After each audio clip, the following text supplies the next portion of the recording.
Welcome to the Vault Excel. Thank you for joining me. Hope you all are well. About 30 plus minutes ago, let me check my watch here. Clock. It's 9:44. So 40 minutes ago, here in Knoxville, Tennessee, there was an earthquake. I was in the bed, dark, no lights on. I had my computer out because I was listening to my live stream.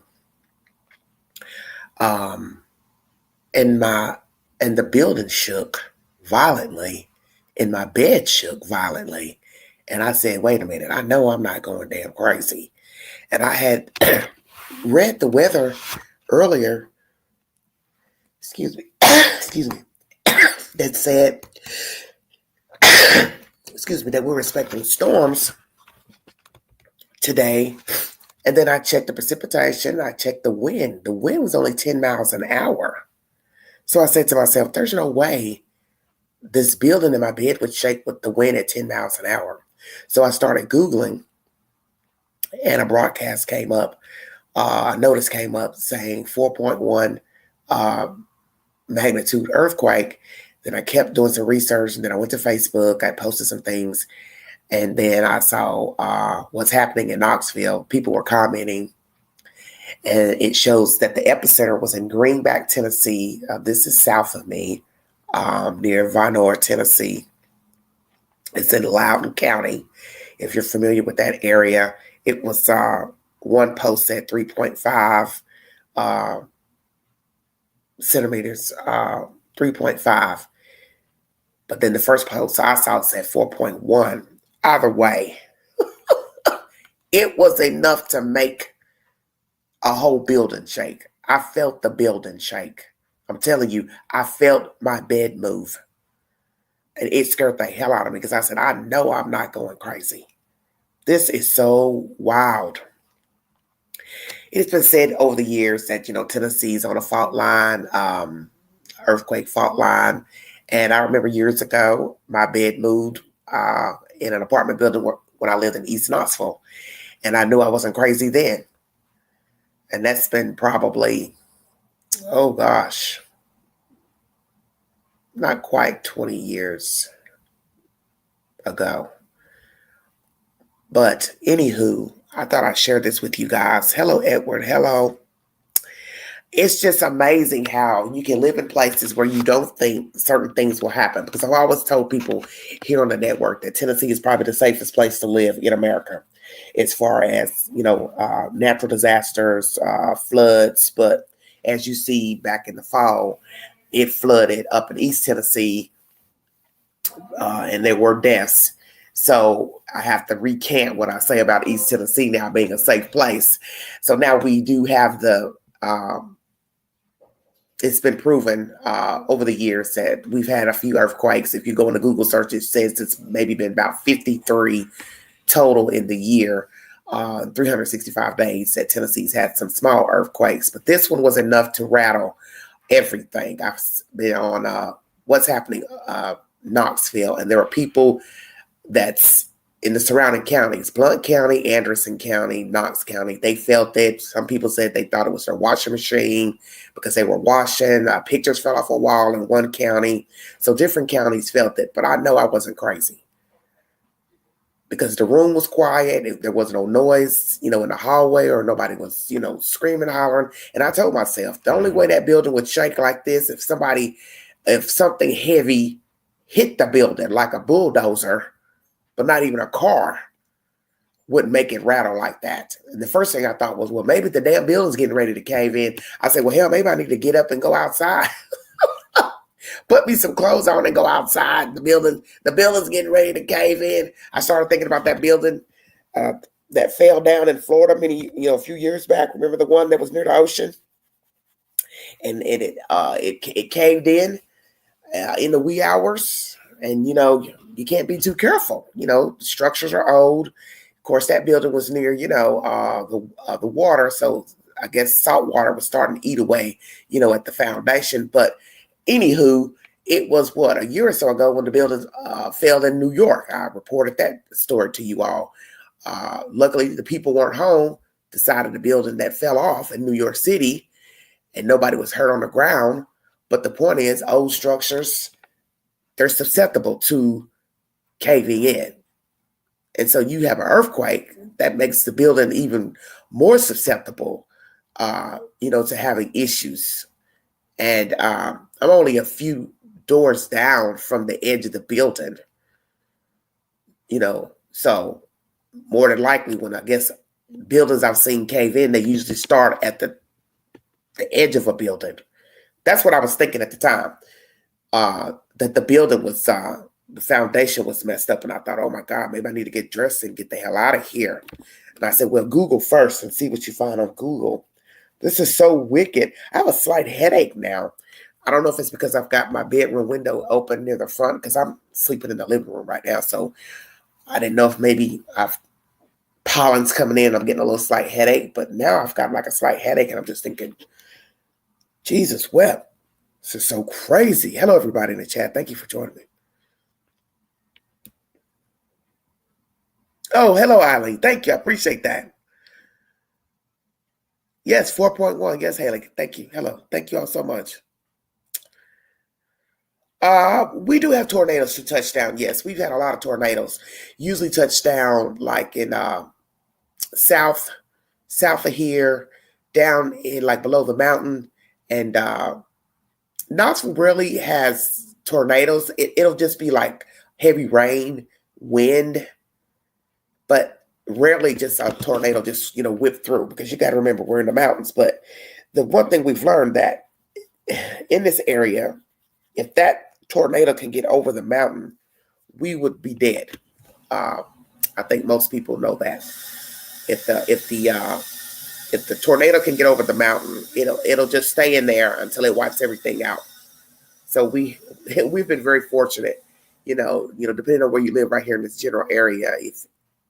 Knoxville's been pretty good as far as not getting a tornado in, because if the tornado gets in, it's not gonna. She ain't gonna come out. She ain't gonna come out until she wipes everything down. And if you've seen tornadoes in certain places, you can see the damage it does. It wipes everything, it flattens everything. So when you're like in a mountain, it'll have no way out. It wouldn't have a way out. So she'll have to just claw her way out of the mountain. It'd be catastrophic.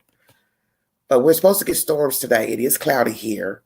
The wind was only at 10 miles an hour 40 minutes ago. So I knew then it wasn't a storm, because it's not storming, it's not raining.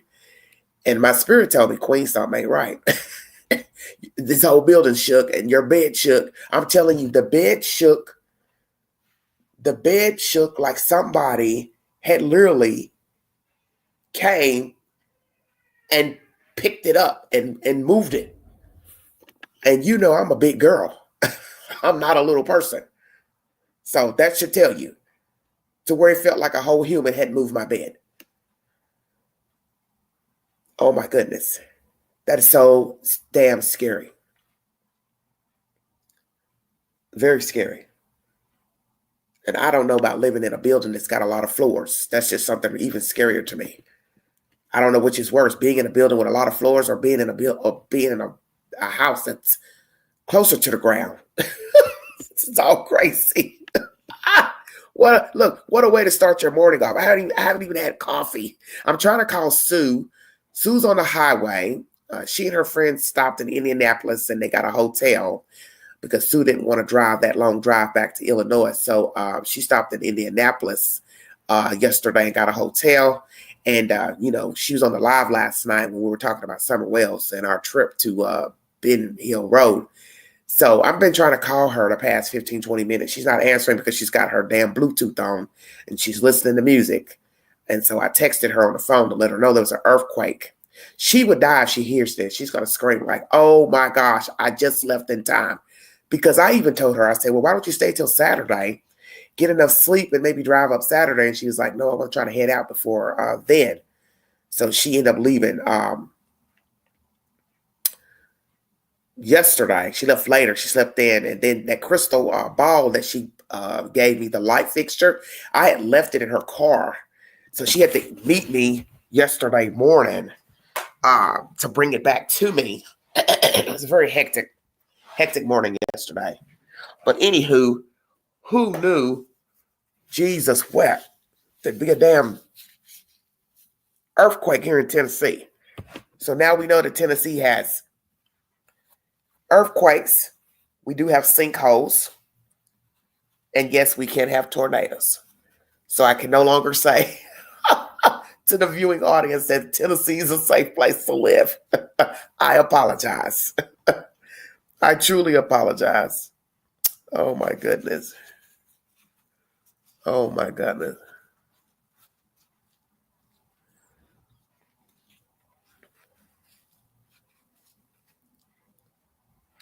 Haley says, it just started out as a small bang, and I thought nothing of it until I hear a louder boom, and I rush outside to see if anything's damaged, and nothing apparently through London City felt it also. Well, where are you, Haley? Well, where do you live?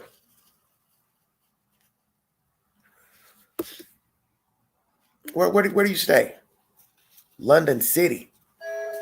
What are you talking about, Kentucky?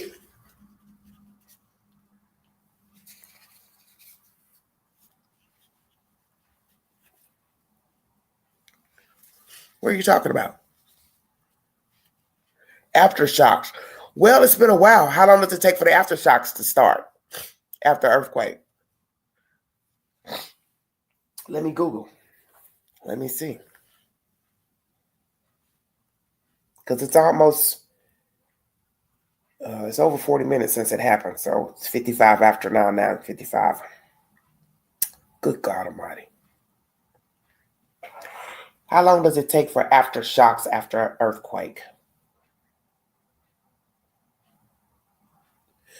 Oh, it says can continue for days, months, or even years following a main earthquake, with the most intense and frequent aftershocks occurring in the hours and days immediately after the main event. The frequency of aftershocks decreases over time. The most significant and frequent aftershocks typically occur within the first few hours after the main shock. The rate at which aftershocks occur decreases over time. For example, the number of aftershocks might be about 10 times higher on the first day compared to the 10th day. Okay. While aftershocks often decrease in frequency within a few weeks, they can continue for longer periods, potentially months or even years for larger earthquakes. Okay, so we would be considered a large one, but I guess it would be mediocre. What's the largest one? 10 or so? Over 7?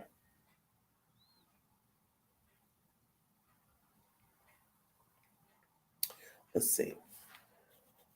What is the largest earthquake?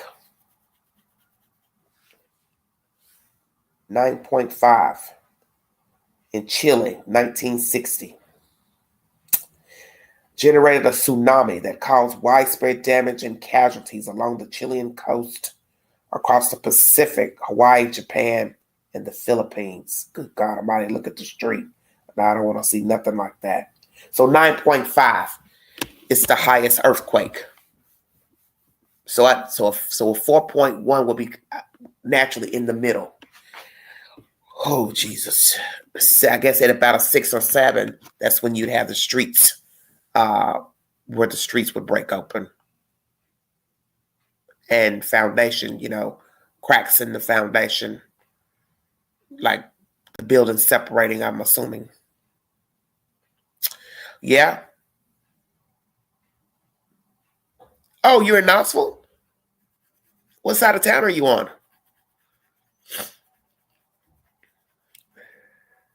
California? California's on the other side of the country. What? Yes, Mother Nature is not happy.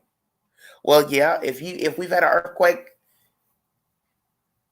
to this magnitude, yeah, we'll probably have another one. And that's been said many years, when most of us started learning that we are susceptible to having earthquakes, because we were having like little miniature ones over the years. So now that it's 4 point something and it shook enough to where several counties can hear, because 43 minutes from me is Greenback, Tennessee. That's where the epicenter was or is. So that's 43 minutes up the road from me. So I'm west, Knoxville. So Greenback is south to Loudoun County. That's going towards Chattanooga, if you're leaving from the area where I am. So 43 minutes is a nice demographic. Then you count people who live in East Knoxville. They're saying they felt it. Then there's people in Maryville say they felt it, which Maryville is closer to Loudoun County. That's like 23 minutes. So then Oak Ridge, that's outside of Knoxville, they felt it. And of course, they're closer to Greenback than I am. So East Knoxville will be the farthest. That's over an hour from Greenback to East Knoxville. Still just a nice amount of distance to feel the earthquake. Bonnie said, what I experienced was that I thought some kind of large truck on the road and I felt vibrations. I'm in Knoxville too. Okay, hello, Bonnie. Okay, Knox, how are you, hun? Yeah, you can comment on what's happening in Knoxville. If you're here in our area, you can go to the page. And even if you're not from here, you can just, go on Facebook, pull it up. It's a Facebook group. And you can pull it up and you can see all the people's comments. And matter of fact, I'll go to Facebook now and read some of the comments to you guys. For those of you who are watching this broadcast, thank you for joining me. This was just so creepy. I would have shown myself just now, but I'm kind of like under the weather from yesterday's biopsy, and I haven't combed my hair or done anything, so I didn't want to show myself. But because I'm still in the bed. So these are the newest comments past 28 minutes. A lady says she felt it in Whittle Springs. That's North Knoxville. Somebody says Bryson City. They felt it in Bryson City. I don't know where Bryson City is. So they felt it in South Knoxville, a lady says. Somebody felt it in Seymour. Okay. That's, once again, North Knoxville, Oak Ridge. Once again, West Knoxville. So USGS now has the earthquake at 4.2 near Knoxville, Tennessee. I know when I looked at my phone, I was at 9:05 a.m. when I looked at it. And of course, that's after it had shook the room and shook the building and the bed. I said, let me look at my phone. So when I looked at the phone, it was 9:05. So they're saying it started at 9:04. Very scary. And one lady who commented here, she told her husband, and he was acting like, oh, it's nothing. Oh, yeah, it was something, all right. It wasn't your washing machine, brother. It was not your washing machine. If your washing machine can move a bed, if your washing machine is that loud, you need to take your washing machine back. Hello, Carla. How are you? Right. Said, oh, you want a break? Exactly. Oh, Bonnie. Bonnie is in East Knoxville off of Asheville Highway. Okay. Yeah. So see, point blank. Exactly. Where Bonnie is, that's the edge of Knoxville, that area, okay? So that's east. So you're talking about from Asheville Highway all the way to Greenback. That's a nice little drive. That's over an hour. That's a nice drive because I'm 43 minutes and I'm in West Knoxville. So Bonnie's at the edge of Knoxville. So that's a nice little ways to be feeling an earthquake. And I'm sure there are people who have felt it in North Carolina because when I was Googling, also, I believe it came up that some people felt it in Western North Carolina. If anyone's listening to this live stream, you are in the Carolinas, comment under this video and let me know. I will put up a short. And I will show myself then. I'll spruce up a little later. I'll put up a short to let people know, that we did have an earthquake today here in Knoxville, Tennessee, and the surrounding counties. Now, Donna, she commented, and she felt that in Sevierville. So we've got Sevierville, Farragut, Oak Ridge, Hart Valley, Halls. Halls is North Knoxville. Trey Booth says, first vivid earthquake experience for me, Loudoun. Oh, yeah, you're right down there. So you really felt it. Trey Booth. La Follette. Now, La Follette is north. That's a little ways from Queen, up the highway.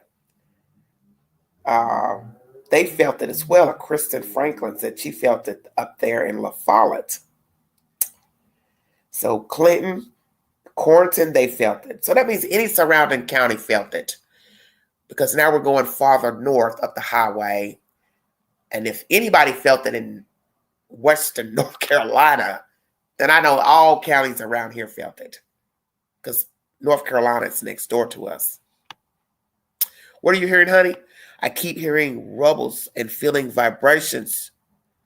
Maybe that's why my head is hurting.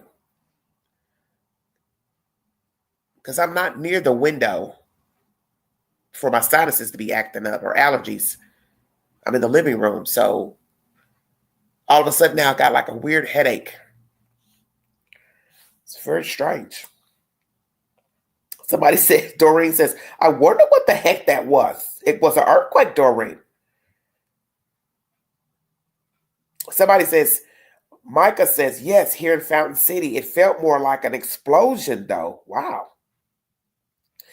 Nellie says to Steve, I cannot believe you didn't feel it. That's the truth. Rose in Etowah says,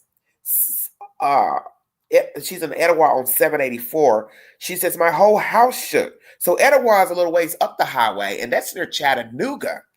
Now, that's even more scary because naturally you got to go past Greenback on the highway to get up to Etowah. Etowah is a little ways up the road. And Etowah is up near Chattanooga. So if she felt it up there near Chattanooga, sweet Jesus. Shut your mouth. She said her house shook. Let's see. Let's Google that. Etowah to Greenback. How far is Etowah to Greenback?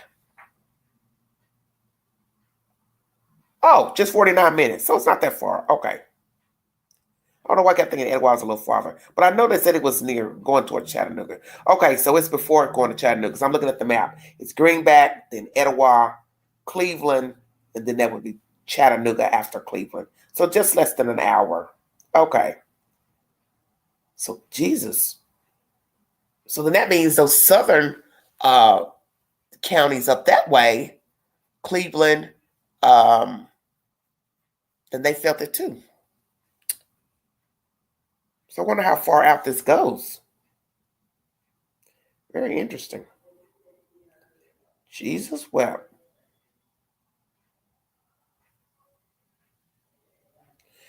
Let's see. Greenback earthquake. Hey, Luminous. No. I'm telling you, Haley, I've only felt the earthquake one time. Okay. Hold on. Here's my friend. Did you feel that? Oh, okay. I'm on my live. Listen, I'm on my live stream, but go ahead. Go ahead and talk if you don't mind. Go ahead. No, go ahead. Go ahead and talk. I want you to tell me what you're going to tell me. You were in the shower when the earthquake happened? Well, no. Oh, get your nails done. Okay, you were. The shower didn't shake when you were in it?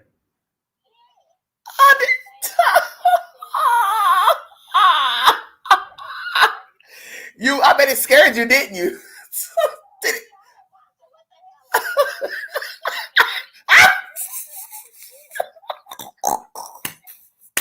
You are. Yeah. Girl, let me tell you, I was in the bed. And I'm telling you, I felt that building move. I felt the building move. I felt the bed move. I said, now let me tell you something, because I'm telling the fans, I'm a big girl. If my whole bed moves, like somebody had picked it up, like somebody had picked up my bed, I said, if this is The Exorcist, somebody trying to tell me quit watching scary movies, I'll quit watching scary movies after this, honey. Shut your mouth. Well, I'm glad to know you're okay. Yeah, well, we're supposed to get thunderstorms today, but the wind is like 10 miles an hour. So when I had checked the weather earlier before it happened, I said, well, the wind is too low to be shaking a building 10 miles an hour. I said, no, something else is going on.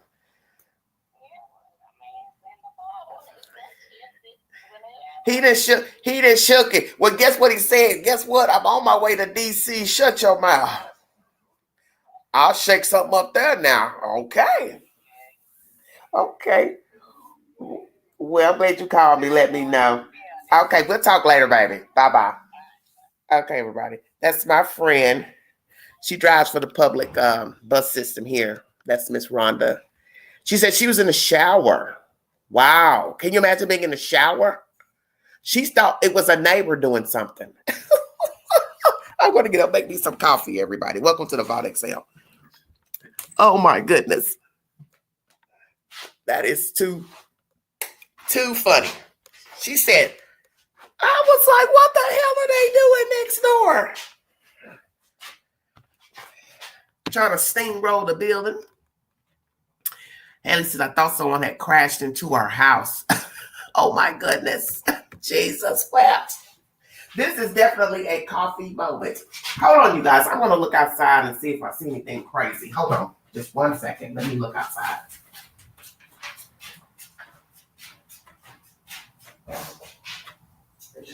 Crack.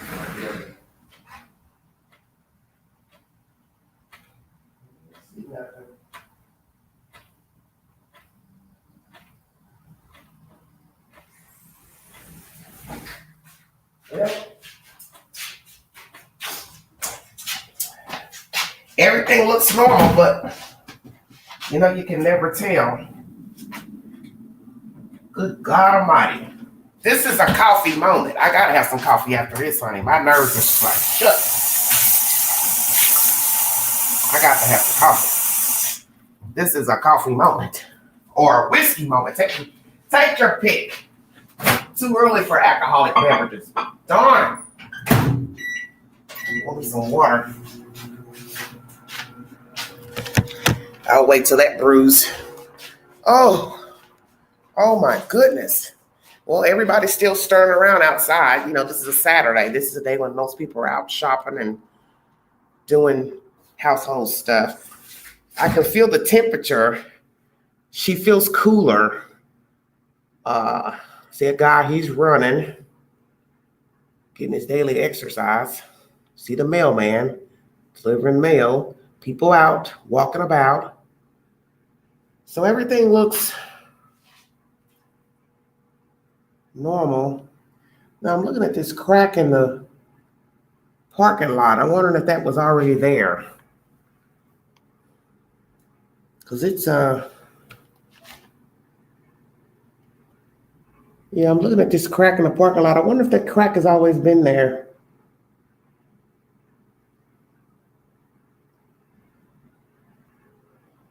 Maybe. See, I don't know.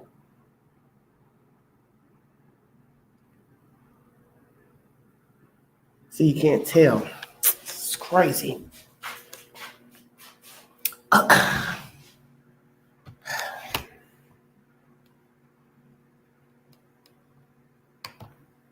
So much for talking about true crime today. Good grief. I was going to bring you all some updates later when I got a little strength to talk, but I did a 2-hour live last night. Feel free to check out that live from last night pertaining to Summer Wells, where Fan and I go up to Rogersville and we check out the little bench that the mother had set out there. This didn't look like nothing new's been put out there. And we didn't stop to get anything. We just came right on into Rogersville. By the time we got out of there to even get to the nearest dollar store, oh my God, I don't even know how long that took. It sounded like we were driving forever. Oh my God, it would have taken forever to get back in there to put anything up. But maybe next time, if I get a chance, because I can't really say if I'll be able to get back up there to put anything out there in June. Hello, Joan. How are you? Just need to say if anything moves or vibrates in my home, no matter how small, will send me straight into a panic mode. Okay. Haley says, one weird thing was after that happens, I hear a thing that sounds like a fighter jet outside flying low. What? A fighter jet? Well, I haven't heard any type of aircrafts because naturally where I live, which is not too far from the airport, which sits in Alcoa, Tennessee, is right next door to Knoxville. The planes fly over the building when they're flying out to go, what I would say to go north. any planes. They're going to be going, I guess, north. The planes fly over the building where I live. So I haven't heard any aircrafts, and I haven't heard any type of, what would we call it, military or police type aircrafts. Haven't heard any. Because they have their own, they have their own distinctive sound when they're flying over. And I haven't heard anything so far because we're now at the top of the hour. Matter of fact, it's almost 10:20, so I haven't heard anything. So it's been over an hour since the incident. Jesus wept. Don't mind the queen. I'm in the kitchen making me some coffee. I'm going to do a little mix of hazelnut and espresso. I'm going to mix it. We ain't going to put no liquor in there. It's too early for that. But God knows, I about need a drink after that. And it spooked me. It's like, what in the world is going on? Whole bitch. I mean, the whole building shook. I ain't lying. That's what scared me. Because it felt like something had hit the building. I said, what the hell? I said, what the hell could make this building shake like that? And then after the building shook, the bed was the bed started moving. I was like, oh, wait a damn minute. What the hell is going on? So I went straight to Facebook and posted. I know I'm not going crazy. Anybody that think that was nothing, you have to be out your damn mind. Anybody that would tell a person, oh, that was nothing, you are really crazy. Crazy. Because there's no way you could feel that and think that was nothing. No, honey. No, baby, no. When your whole building shakes, because I'm in an apartment building. So when you're in an apartment building and you can feel the building move, literally, I could feel it move. The bed moved. Literally, the bed was jumping. That's what's really scared me. Not just when the building moved. When the bed started jumping, I said, okay, now wait the hell a minute. Now wait just a damn minute, Satan. Don't come up in here with no shenanigans. Don't start that. Good God Almighty. May 10th. I'll never forget this day. Wow. Woo. Queen's experimenting with 2 different types of coffee. Don't pay me no mind. I figured if I put enough of this vanilla espresso, it's not espresso, it's cappuccino. Put enough of this in here without having to use sugar for my coffee. I'm mixing 2 different types of coffees. I need to get enough coffee in here. I don't have enough room in here, counter space, so I got rid of the last coffee maker. So I'm doing instant stuff now. Yeah. That's not too bad. I don't need much sugar anyway. Eat enough sugar. Drinking a Coke. Welcome to the vault, everybody. Queen's just moving about. Sniffling. Thought I was coming down with a cold. And all this running to the hospital, getting poked and prodded. Honey, Queen is tired. And I think I'm going to turn some heat on. Because that air outside feels cool. Ooh, I'm getting under my covers. Don't mind me.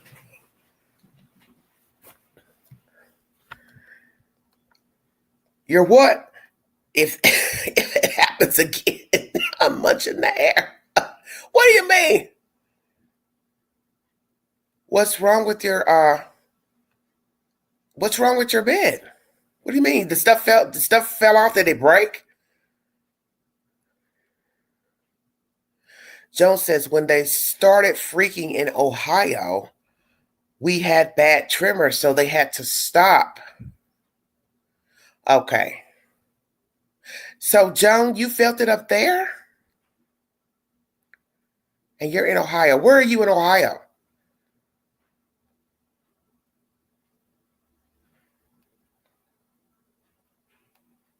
No, but all my covers are off. Oh my gosh. Well, my covers stayed on because I was under the covers. Matter of fact, I had the laptop. I think I had the laptop on top of my leg, and I was I can't remember if I had the live stream playing at the time. I just know it just shook me because I looked like I was just like I can't even express how. It's just hard to explain. It's just like anything in life. Certain things in life that happen, you just can't explain it to a person. This is one of those moments where it's just hard to explain because how can you explain to a person a building shaking? You can't. How can you express to a person the bed shaking? Because naturally they would be going on simultaneously. And I'm sitting here thinking to myself, I'm a big girl. So what is this bed doing moving? Shut your mouth. And it ain't no man in here with me. So I'm like, okay, wait a minute. And it ain't no dog or cat jumping on the bed. I'm telling you, this bed could have levitated off the floor. That's what really scared me. Not just the building shaking, because I thought it was the edge of the building. I said, damn, did somebody hit something? No, I'm going to tell you what it really feels like. I'm going to jog my memory back. The building was rocking. That's what I remember. And I said to myself when it happened, I said, And now ain't nobody hit this building. I said, ain't no way a whole building would move. Even if, let's say, a truck or something ran into the edge of the building. I said, no. Because see, I would have heard glass crashing. Because at the edge of my building, there are glass doors at the bottom. So you would hear that. You'd hear that first, the glass crashing. So there was no glass crashing. And that's why I knew. I said, no. This ain't nobody hit the building.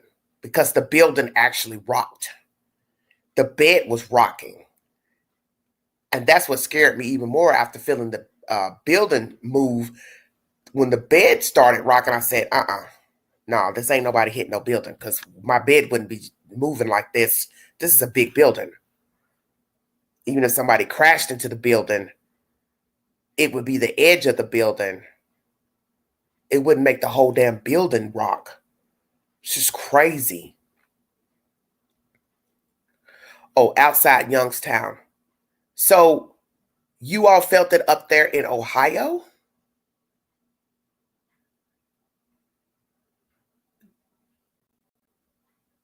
Let me check that. Hold on, everybody. Let's see what they've been filling up north. Thank God for Google.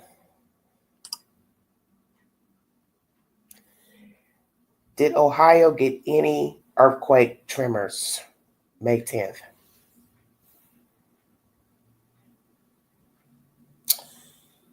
Magnitude 2.9. That was May 8th in Ohio. So something's going on in the universe because today is just the 10th. So Valley Township felt something May 8th.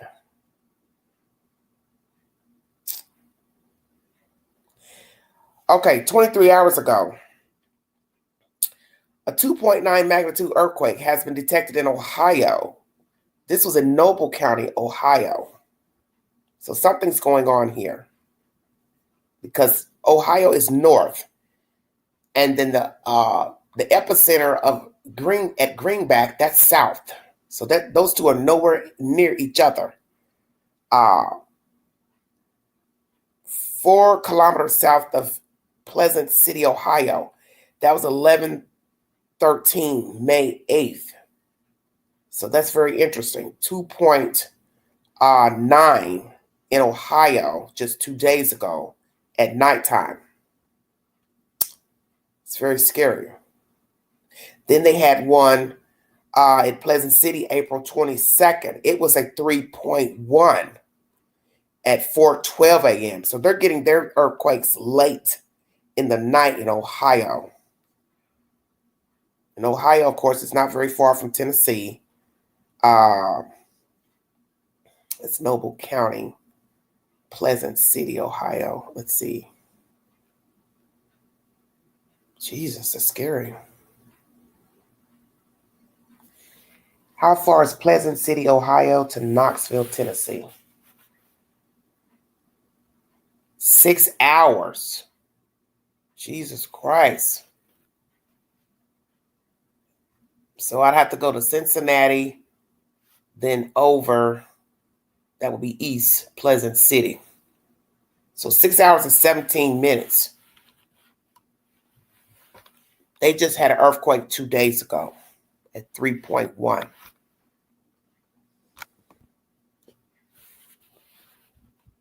Haley, please.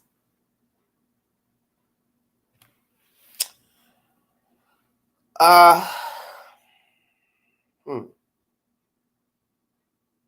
trying to see if Ohio got anything today. Earthquakes in Ohio, May 10th, 2025. It just keeps coming up May 8th.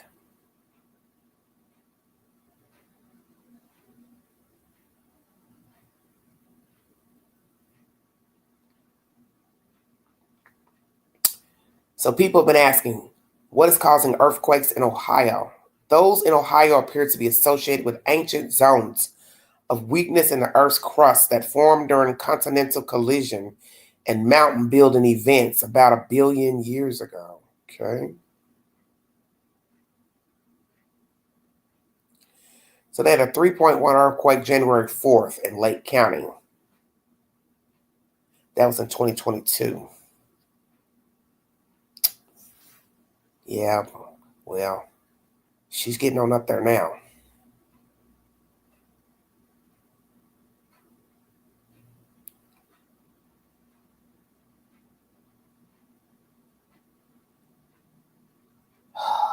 Earthquake. No earthquakes at 12.0. They said no earthquakes of magnitude 10, excuse me, guys, or larger cannot happen. The magnitude of an earthquake is related to the length of the fault on which it occurs. That is, the longer the fault, the larger the earthquake. Okay. So as I told you, the last earthquake was in the 60s. That was a 9.5, and that was in Chile.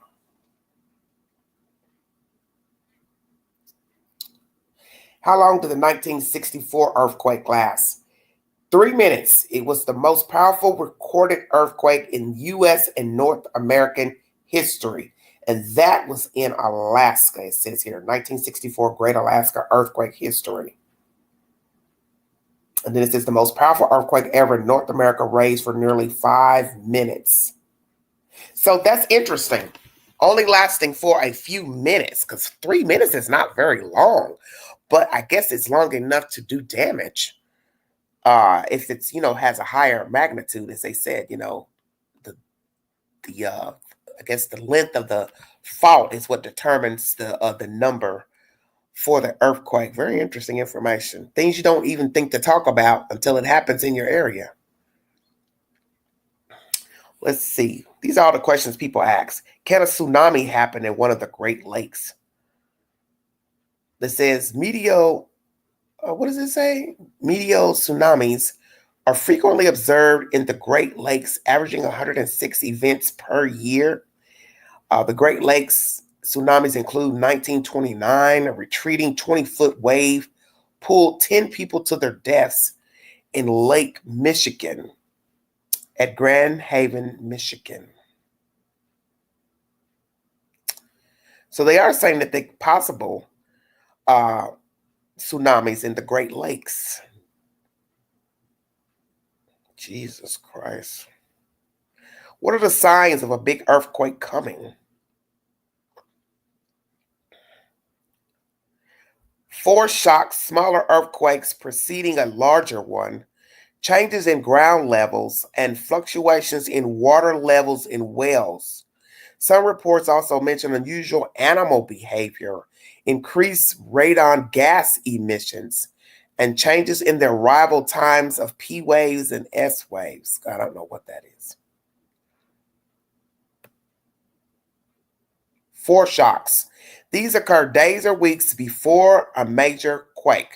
So, did Queen feel something before this? I don't recollect that I did.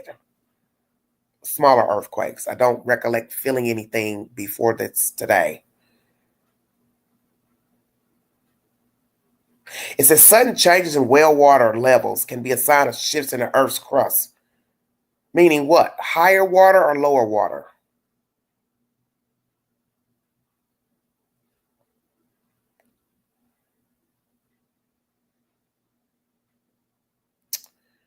Okay, just doing a little reading, everybody.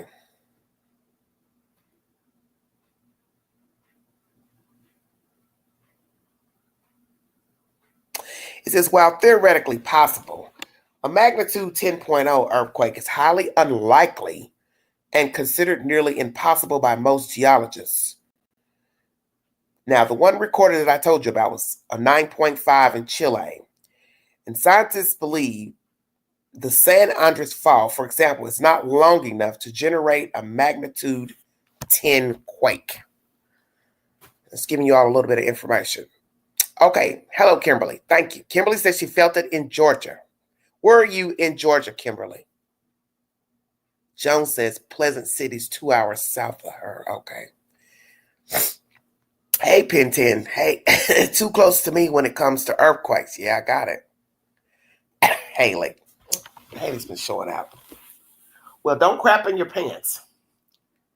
Of course, I'm sure somebody may have used the bathroom on themselves after that. I'm telling you, once you feel your bed shake, you already know, hey, this is some serious business.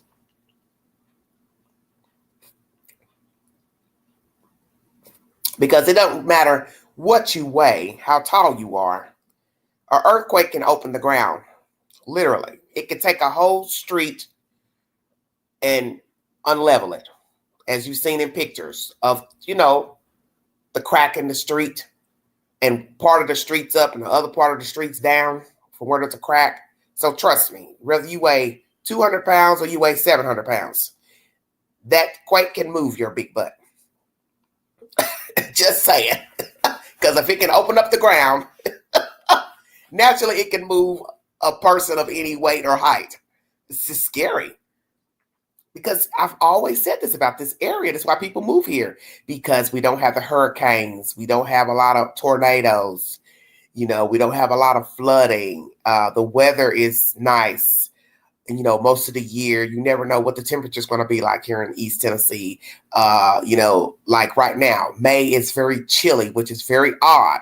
And I don't know if this weather has anything to do with it. Just throwing it out there. But I've been saying that for a week now to different people. I said, something is strange going on. I said, because this is the chilliest May I have ever seen. Almost 30 years. Because I've been moving around since what?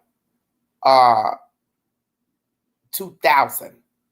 So that's 25 years. Every month of May, every other year, a couple of years, I'd always move in May because that's when my lease was always up, starting from 2000. So every few years I moved in the month of May. It was always warm. It was always warm. I always had to turn the air conditioning on.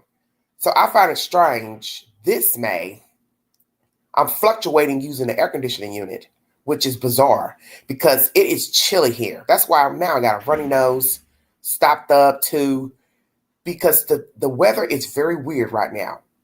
And anybody that's lived in this area for some years, they can tell you, May is usually very warm, especially the middle of May, which we're, finally approaching middle May now. But even at 1st of May, I don't remember it ever being chilly. So I don't know if that's just a premonition or not. Not to say, that has anything to do with this earthquake. I'm just saying, I've been saying that for a week now, that something is weird. That's all I've been saying to different people. Hey, don't you think that's weird? It's just cool. In May, it's just weird. Just chilly. And Tennessee gets very hot and very humid. If you've ever been here in the summer months, oh my God, you go outside, you can't even breathe. Literally, you can't breathe. So this is very weird to me. chilly May, and then an earthquake May 10th. It's like the universe is trying to tell us something. That's just my opinion.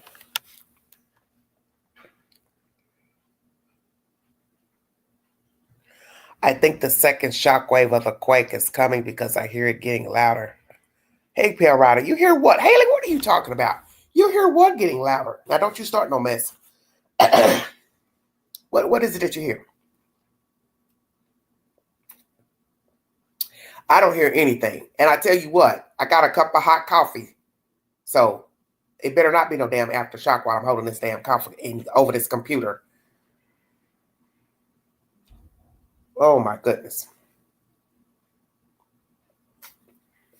Okay, food for thought, everybody. As you know, there are many homeless people in the world, okay? Imagine being a homeless person, and we have a lot of homeless people here in Knoxville now. Imagine being a homeless person outside sleeping in a tent or wherever they were sleeping, and that damn earthquake shook. Can you imagine what they were thinking out there on the damn ground? And it's shaking violently. Oh, crap. Oh, you're in Dalton? Okay, so you're just a little ways up the highway. Okay, so Kimberly is in Dalton, and that's north, Georgia. Yes, so just imagine, but just seriously, just imagine being homeless, and you're outside, whether you're awake or asleep, and that earthquake hit. Even if you were asleep, you probably would wake up. I would say you'd wake up because you're on the ground. Dear God Almighty. But this just goes to show you that anything can happen anywhere. I will say that when we had that horrible flooding up the highway back in October, I realized that I could no longer say to people, East Tennessee was the safest place to live because Newport is just up the road. And when it flooded and those people went missing and drowned, and then it went over to North Carolina in the mountains, it was just devastating, to hear, the rivers flooding and everything. And I've said this then and I'll say it now. I just would not recommend living anywhere near a river. You now know that your area has the potential to flood. So the best thing to do is make provisions. And I just wouldn't live in an area knowing it has the potential to flood. That's just me personally. And I get it. Everybody, resources are different. But those people that live in that area, they were destitute because they were put out of their homes. So you really didn't have no choice but to try to make provisions to move. Now, I'm sure a lot of those people wanted to stay behind, and they were sleeping outside their residence in little tents and makeshift homes or RVs or whatever they could get a hold of. But I personally wouldn't invest in living in those areas because what you always have to tell yourself, just like anything, if you live in a place where there's a tornado, then that means a tornado can come back. If you live in a place where there's a hurricane, it can come back. Flooding, same thing. You now know that it can flood the river. So why would you want to rebuild your house on the river? No view is that important, in my opinion. I don't care about looking at a river. That's just me personally.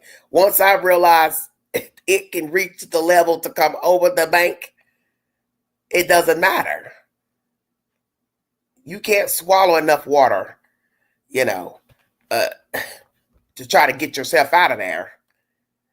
And I'm sure many people had to learn the hard way trying to get out at the last minute, which is a no-no, because usually, you get a warning that rain is coming, thunderstorm is coming. And I think a lot of people, they're just self-absorbed, or they just don't think something bad's going to happen where they live. So they say, well, I ain't worried about it. Yeah, I see the water rising in that river, but I'm just going to stay anyway. So, it's just crazy. I hear my neighbor. She's hollering. Or somebody's hollering. I thought it was my neighbor down the hall. This should keep some of these crazy ass folks still. That earthquake should have shook something out of some of you that like to stay in mess. How about that? The neighbors that like to keep up a lot of shit. I bet you sit your ass down now. You see, we have earthquakes. You'll sit your ass down now and be still. I agree. After there's no birds around, quiet outside. Oh, you don't hear the birds chirping? Yeah. Well, this one Google search said that birds, not birds, but just animals in general, can act strange. And animals are very sensitive. Most of you who have animals, you know how animals navigate. They're very sensitive to people, sights, sounds. So who's to say that an animal or some animals weren't acting strange? You know, wild animals, pets, you know, maybe they got some feeling of something, you know, to be. I don't know, I'm not an animal, but you understand what I'm saying. Just like humans have instincts. Well, naturally, an animal has a natural instinct. Most animals do have a natural instinct. So just imagine being a wild animal and you're thinking to yourself as an animal, like, okay, something's about to go down. Something's about to go down. I don't know what it is, but it's about to be something. It's very scary. And you're right. I don't hear any birds outside either. I don't hear any birds. And it's quiet. See, God does a lot of things to show us things. He can put something on your mind. I always tell people that. As they say, he moves in mysterious ways. Indeed. He can put something on you now. He can rattle your cage, literally, to let you know I'm at work, not you. I run this, not you. And I think a lot of humans really need to experience certain things to show them that they are not in charge of their existence, their world, their bubble. And I think a lot of people need their cages rattled. Hell, even the Queen. There are days I get in my little moods, my little funky ways, and I'm feeling, you know, in my feelings about stuff. And I think God does a lot of things, like putting people in your path, certain situations. And I think this is just another situation. Now, the geologists will argue, well, it's just nature. You know, call it what you want. But I still believe this is God's earth. He works all this. He can stop it when he wants. So it's not about us. This is his world. And he can put something on you. And I'm sure there are a lot of people right now, especially in this general area, Greenback, all the counties affected. There are a lot of people probably sitting here thinking this morning, like, you know what? I might need to get myself in shape. I need to do some soul searching. Hell yeah. And I say this all the time. You never know where you're going to be. Just like all the things that's happening right now with our government and all these instructions from the president and trying to change this and that and funding and this. I always say you never know where you're going to be when something terrible happens. You never know if you're going to be a victim of crime. You never know if you're going to be an eyewitness to crime. You never know when you're going to get sick, when you're going to be ill. You never know if you're going to ever need a surgery. I was thinking that earlier, looking at this man, he and his wife are suing the surgery center here. I mean, they showed this wound on his knee. Oh my God, his knee was just wide open from a knee surgery that never healed properly because it got infected. So a few people have been, going to file complaints against this. They're filing complaints against this surgery center called Park West Surgery Center, but it's not affiliated with Park West Hospital. Let me say that. But people have gotten infections from getting surgery. So here, Queen sitting here needing knee surgery, both basically. And to see that picture of that guy's knee, and then to see the picture of the other lady that cut down her leg with the staples or whatever. Oh, the skin, was so thick from where, naturally they had to cut and staple the skin together after surgery. They said she almost lost her leg. And I'm sitting here looking like, how do you go in to get a surgery for your knee or something to come out now having to keep going back and forth for surgeries because you got an infection? And they said the lady almost lost her leg. And then you look at the guy who had the open wound on his knee. Oh my God, his knee looks horrible. I was just sitting here thinking, this is so terrible. You're going in for one thing, and next thing you know, you're getting an infection, so you're having to go back. And they're interviewing these people saying, well, how long has this been going on? You having to go get all these extra surgeries. And they're like, oh, it's been 2 years. I just can't even imagine. And then he showed his knee, how he couldn't bend his knee. He says, this is how far I can bend it. Literally, he couldn't even move his knee. And he was a vital man, had a vital life, active. So imagine going through all of that, being up and about, needing a knee surgery, thinking you're going to be up in 4-6 weeks, they told him, and next thing you know, you're running back and forth getting surgeries. The point I'm trying to make is you don't know what can happen to you. That's my point. You could be healthy one day, need a surgery, next thing you know, you're going back and forth getting surgeries. Now you're suing this surgery center. And with all this stuff going on, like I said, with the government and people losing their jobs, and now they want to cut funding to HUD, and just even if you prepare in life, because I always tell young people to prepare, go to school, get an education, you don't really know how things are going to turn out. So right now, with what I'm seeing in the world, it doesn't matter if you're educated, you've got a degree, you've got 2 degrees, you could end up destitute, which we learned that months ago with the storms in Florida. See, it's all the same. You just don't know where you're going to end up. People there rebuilt years ago after a hurricane. And now they go through another hurricane months ago. So what you have to ask yourself, is it worth staying? You understand what I'm saying? You can prepare a good life, save your money, you think you're doing right, and then poof, here comes a hurricane. Here comes a tornado. Here comes somebody telling you, hey, they're having funding cuts. You don't have a job now. And you're depending on that money because you have bills to pay. So the point is, you don't know how you're going to end up. That's my point. And it's just sad. It's just very sad. And I can tell you, I don't want to be in a situation where hurricane, tornado, whatever, I got to worry about where I'm going to sleep, where I'm going to go. And now that I know that Tennessee can have earthquakes, I got to face that reality. You know, there could be a worst case scenario. So, as I said, I can no longer say that Tennessee is this safe haven anymore. The epicenter was Greenback, Tennessee. That's where it started. Greenback, that's south of here. Little small area, 1,000+ citizens. It's a very small town. Kind of scary. And the fact that other people say it, they felt at different counties.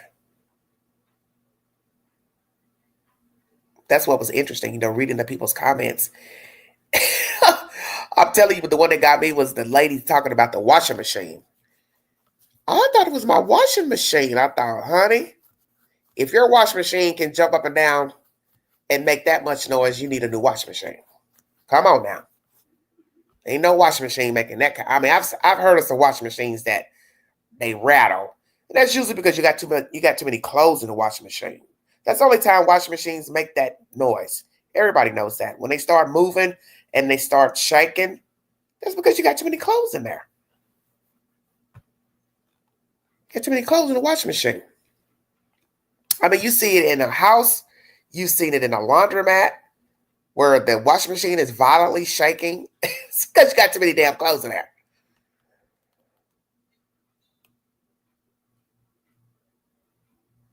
Oh, have you thought about that? People driving. Oh, of course. That's what I'm saying. If you were on the ground at the time, you were outside doing whatever you were doing. You know? And then I'm thinking about those cranes downtown. Well, on the campus over at UT right now, if you go over to UT at the campus, they've got these tall cranes, and oh my God, they're so high. And I've been thinking about them every time I go over there. I keep seeing them because I have to pass them, and I'm just sitting here thinking to myself, oh my God, just imagine one of those damn things falling. So I'm sitting here thinking about that now. Those tall cranes they're up because they're working on, you know, buildings and stuff over there. Just imagine.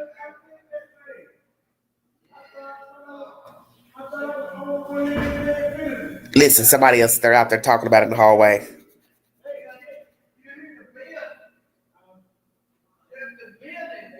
Listen, you hear my neighbor? It shook the building.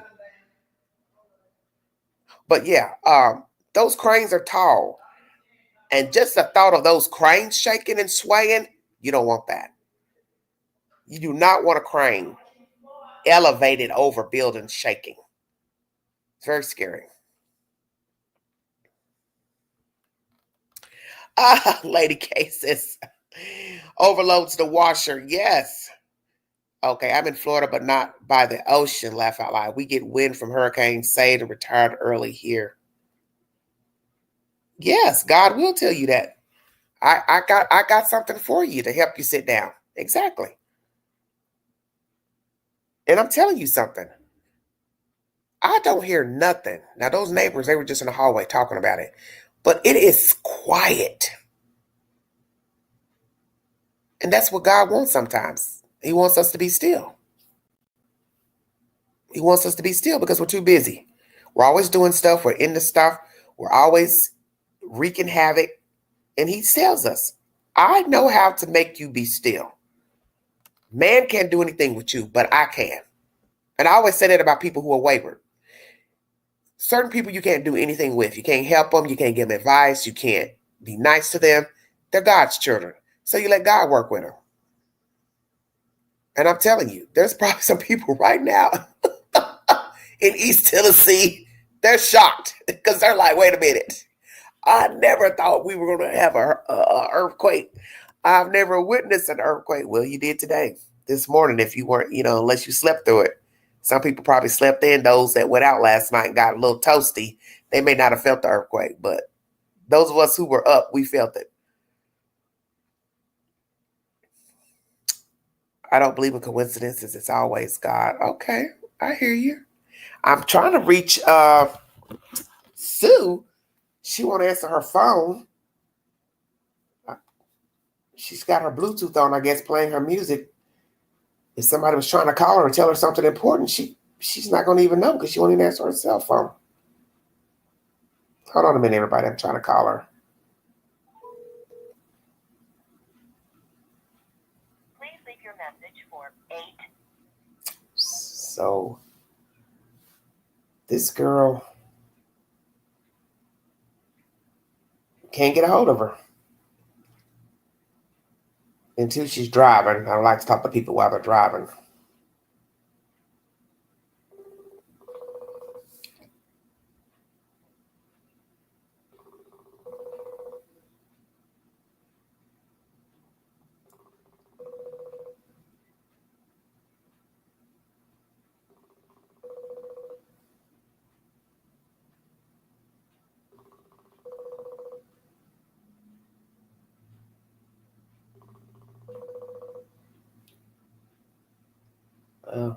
I'll send her a text on IG.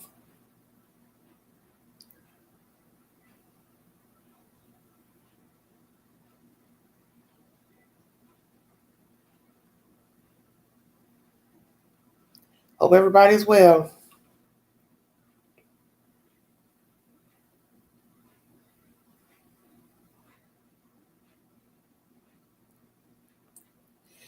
We had an earthquake here. Trying to call you. I know you're driving, but I'm on a live stream. I was trying to reach you to say hello. Call your relatives in Maryville to check on them to make sure they are okay. Bye. The people she was visiting, I think it's an older lady, thought she might want to call her, check on her, make sure she's okay. When people were mocking God, and the next day after that wildfire spread through California. Yeah, exactly. Peace be still. Well, that's why I don't poke fun. Sometimes I do, you all know I joke a lot, but I don't joke about anything with serious, and I feel like God, he works. He knows what he's doing, and he can do whatever he chooses to do. Everything is on his time, and he's just showing us. I'm at work. Man is not at work. Man is doing what he wants, of course, but I'm in control. That's the point. I'm in control. I'm in control of everything. So no matter what you're seeing going on in your demographic, what's going on in the government, I run this. I'm in control. I'm getting notifications. News notifications. Let's see what we got for my news updates, because I am 1 hour into this live.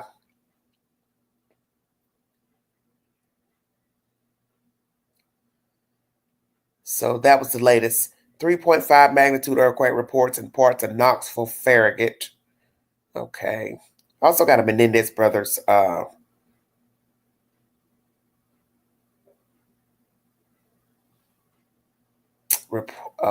Hold on a minute, everybody. Let me read you this pertaining to the Menendez brothers. Once again, Smokey Robinson is denying all the allegations against him for these housekeepers, saying that he sexually assaulted them, sexual battery, kidnapping, hostile workplace environment.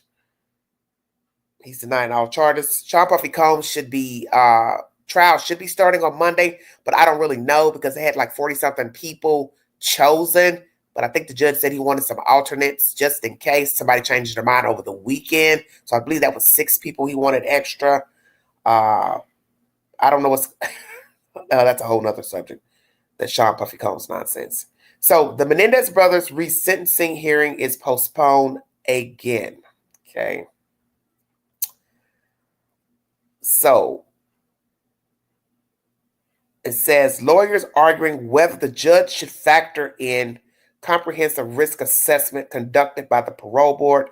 The judge says he will review the risk assessment before deciding on resentencing. And I brought you that information probably 2 weeks or so ago, that they were bickering back and forth about that. We also now have a new pope. His name is Leo. Let's see. What else we got? Newark mayor arrested while protesting at ICE detention center. I'm just going through my notifications from today. Got some nonsense going on in India, Pakistan, military strikes. Okay. Newark air traffic controllers briefly lost radar access. FAA says.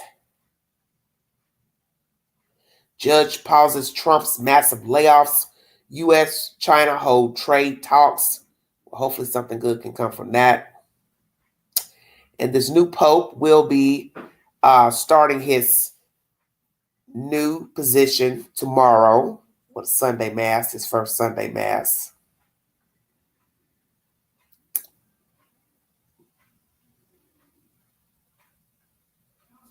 If you have an igloo cooler, they're saying there's a risk that your fingertip could be amputated. So they're recalling those igloo coolers. Just a little information out here, you guys. Just bringing you the latest from breaking news. I'm just going through the today breaking news. And they're asking, what would Pope Francis think of the new election of the U.S.-born Pope? I don't know. He's dead, so I don't think it matters what he would think. How about that? Bill Gates is going to give away nearly half his personal wealth by 2045. Well, it's 25 now. That's 20 more years. He may not even be alive by then. Who's to say? But anyway, that's breaking news. What else we got? Locations revealed for the 2028 LA Olympics opening ceremony. So they're talking about that. 2028 Olympics. Just going through everything, everybody. Latest developments.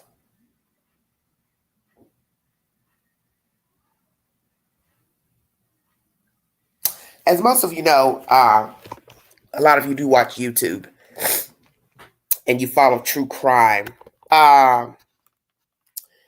There are 2 children missing in Canada. Everyone knows I'm a Canadian fan. I've been to Canada before. Beautiful, beautiful place, Toronto. Visit there about 20-something years ago. There are two children missing from Nova Scotia. And I was in the queue last night because I was talking to Sue about it after the live stream. And I was just doing a little research, and I saw where the mother finally got to see her interview. And then thereafter, the stepfather has been talking. I guess where I have a problem with this is like most true crime cases. Why is this man doing the talking? This is another situation that is so similar to Summer Wells, Sebastian Rogers. It's always the man doing the talking. Why? I don't know. It's very strange to me. Because in the case of Summer Wells, the father allegedly wasn't home. Christopher Proudfoot allegedly wasn't home. Now we have this guy. He was allegedly home with the mother. They believe they were sleeping when the children left out. But what is more baffling with this story, which was really going to make people talk and gossip, is the fact that you had your children out for a whole week, which does not look good at all. Okay? This puts a whole new spin on the children wandering into the wilderness. Your kids have been out for a whole week sick, allegedly? No, them kids weren't out sick. I got a feeling the kids were dead for a week, and they were trying to figure out a way to come up with a ruse, because at some point, somebody was going to start talking, hey, where are your kids? Hey, where are your kids? Now, there are many people uploading videos and saying that they were partying. They had a party of a lot of people there. People, comment that they saw cars parked on in the yard, on the street. Don't know if that's true or not. But the point is, I'm going to go by what the parents are saying, because I don't want to get into all that he said, she said, without a receipt. So I'm going to stick with what the parents are saying. The fact that you're saying your kids have been missing, sick for a week, let's say, to me, that's probably a ruse, just like with the Cal City situation. They reported those kids missing for a reason. When you go back to the indictment tells the story of foul play. We moved to Cal City from Bakersfield without one of the brothers. This is from the testimony from the children. So that means you had a total of 6 boys, but you only left with 5. When you get to Cal City, another one pops up missing. Just majestically, the children tell that, oh, I don't remember seeing him for some time. So with 2-0 out of 4 left. So this reminds me of Cal City to some degree, and Summerwell Sebastian. It's a little combination of all. One whole week your children are sick, and then poof, voila, on a Friday, oh, I woke up, they were gone. And as that one guy was saying, that deception detective, I listened to his video this morning or last night. He's like, the wife can't say, girlfriend can't say, oh, well, the boyfriend was asleep. Like he said, if you're asleep, how do you know he was asleep? Exactly. You can say, well, we went to sleep at the same time. But you don't know if the person got up to get water, watch TV, go outside, smoke a cigarette, whatever. I think they're both involved. I got a feeling the kids didn't wander off. And when you look at their woods, oh, they got trees falling from where they had a storm a while back. It's horrific, and I can't see the children wandering in those woods. It's not to say kids have never wandered. Of course they have, but my instinct is telling me now, knowing that the children were allegedly sick, the children have been dead for some time. And that deception detective said the same thing. He said, I had given my opinion before I knew that the parents told the news that the kids had been sick. So more than likely, the kids have been dead longer than a week. So now you've got to ask yourself this. Sorry, I'm sniffling, everybody. I think I'm coming down with a cold. One report says we got up 8 and the children were gone. I'm trying to get my cords. We got up at 8, the children were gone. And then another report on the news says 10 o'clock last seen. So who saw him at 10 o'clock and who saw him at 8 o'clock? Hold on a minute, everybody. I'm tangled up over here. The cord's tangled up. So somebody's not telling the truth, because it can't be both. You can't say you saw him at 8 and then somebody said they saw him at 10. So who's telling the truth?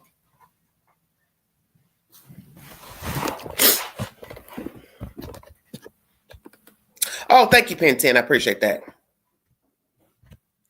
So, well, honey, this is the first earthquake that I can visually say I've been through. The second one was many years ago. My bed shook. As a matter of fact, I believe that was morning too. That was a morning earthquake. But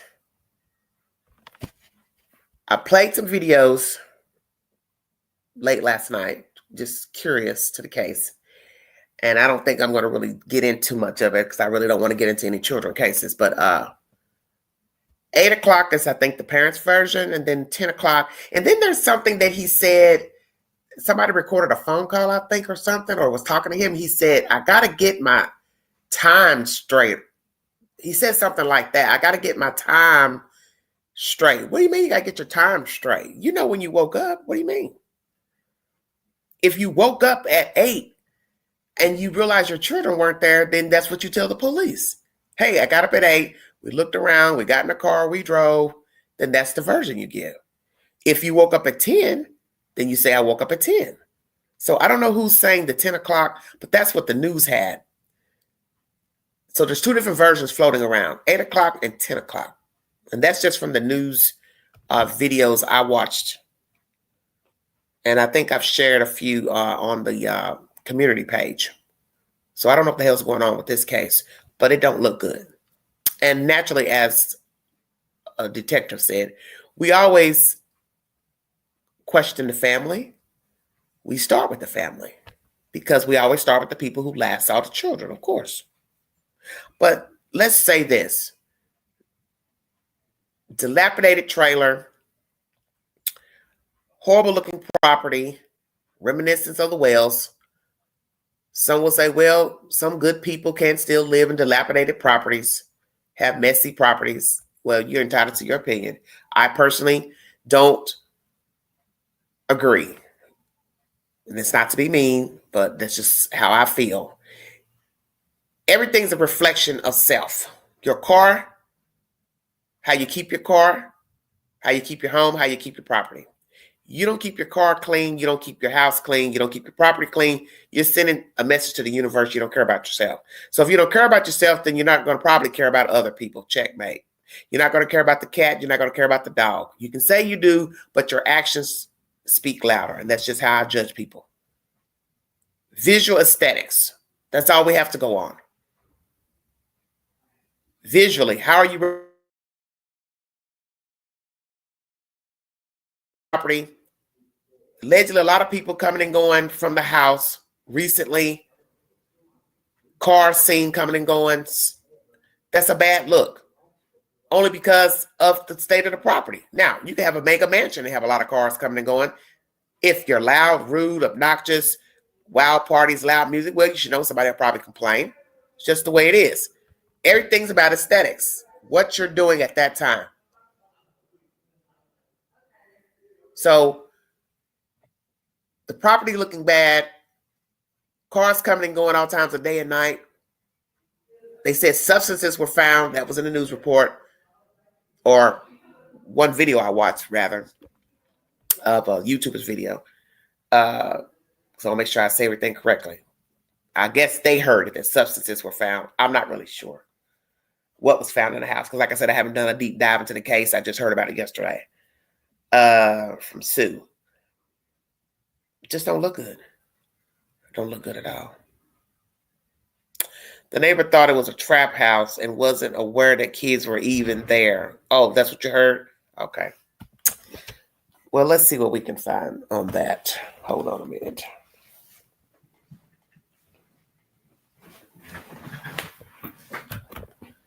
Just a minute, everybody.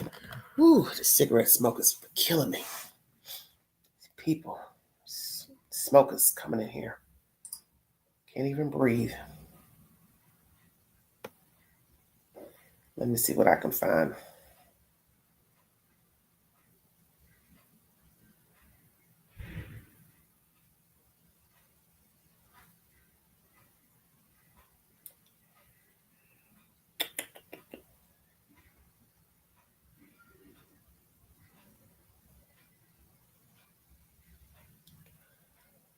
Let's see the latest.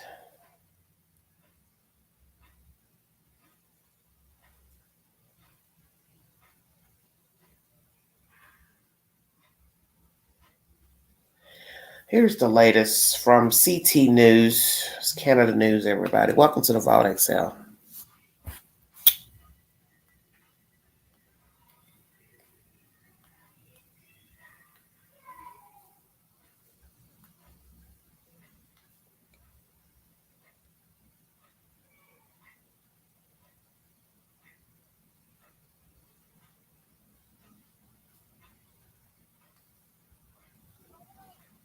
Still around both this investigation and this mystery around what happened to these two young children. Yesterday, the RCMP announcing they've scaled back their search. They said they're going to be circling back on areas that have been looked at before. So what does that tell you, this move signal, at this stage of the investigation? Well, yeah, thanks for having me, Anne-Marie. There's a couple of things at play here.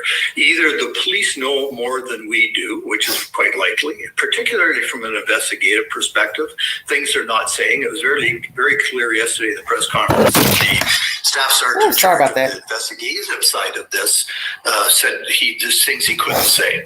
At the same time, it's very, very intense and very thick area that they're searching, very difficult to traverse, even for trained adults, let alone children. So they've obviously made the decision that they don't believe the kids have got further than their perimeter, the area they've already searched. So they want to go back and research it. And he also specifically said there's areas that they want to revisit. Mm-hmm. So why is that? It's disturbing to me that they think the children may not be alive, but the RCMP are really good at this, big searches and investigations, and so they know something we don't, and we have to trust them that hopefully these kids will be found alive, and if possible, they will do so. Is it possible one of the areas they're going to go back and research is the children's home and the property surrounding? It could well be. It could be specific areas in that turf that maybe there's water, culverts and things like that. I don't know. I'm only guessing here. But they're pretty careful to how they worded it all, and which makes me think, once again, from an investigative perspective, they know something we don't, which is almost always the case. But the investigation, the search, always happen in parallel. Mm-hmm. But in this case, it appears that it seems to be narrowing down to a point that we're going to know something soon, and fingers crossed it's good news, but they're not holding out a whole pile of hope at this point, unfortunately. It's interesting that your experience and instinct tell you that they're narrowing in on something soon. One thing else that stood out was that major crimes is still part of this investigation. They were at that press conference on Wednesday. What does that say that this is a search and rescue / search recovery, but also that major crimes is involved? Well, major crimes would always be involved with missing children because either they're lost, which is certainly what they've been hoping to be the case, and then find them alive, or they met with foul play in some way. And there's a couple of different avenues that could go, either a stranger abduction or someone that is known to them. And so major crime would always be following that up until they really have proof one way or another as to what's happened to these kids. So that's not uncommon at all. During that press conference yesterday, police said that the likelihood of the children being alive was very low. That stood out to me, and you mentioned it as well. When one officer was asked at how they arrived at that conclusion, he only offered scientific methods. What does that mean? Well, based on probabilities, previous searches, a lot of data that's been gathered over the years, and just experience of these searchers and the search masters, they made a determination that they don't think these kids could have got out of where they are. So that being the case, and having the fact they've been all through there, and some weather issues, although the weather's not all that bad, they've determined there's no way that they could be alive in their view, which is very sad. But at the same time, I've seen searches where adults have been missing for weeks in similar weather and found alive. So you can never say never, and the fact that they're leaning that way causes me even more concern. One last question for you. The parents say they believe the children were abducted. Police say they don't have any evidence to suggest that. So then what options are left? Well, why are the parents saying that? It would be the first question from the investigators. What makes you believe that? Because if they are, then the police want to know that. The stepfather said very clearly he's been offered he offered to have polygraphs. Hey, how you and he's doing? given them everything. So there's quite an investigation going on around the family. I'm not suggesting there's anything untoward there, but police are obviously following that part of it very closely, and hopefully they'll come up with something soon. This is just a tragedy extraordinaire. Heartbreak for the family and the community and everyone involved. Chris Lewis. All right, everybody, that's the latest information coming out of Canada. So now the parents are saying they believe the children were abducted. As you heard this man saying, why would you think that? You're going from waking up, the children wandered off, you think they wandered off, a boot print in the dirt. I guess assuming it was one of the children's boots, to abducted. Well, if you keep a lot of company in your house, you have a bunch of riffraff running in and out of your house.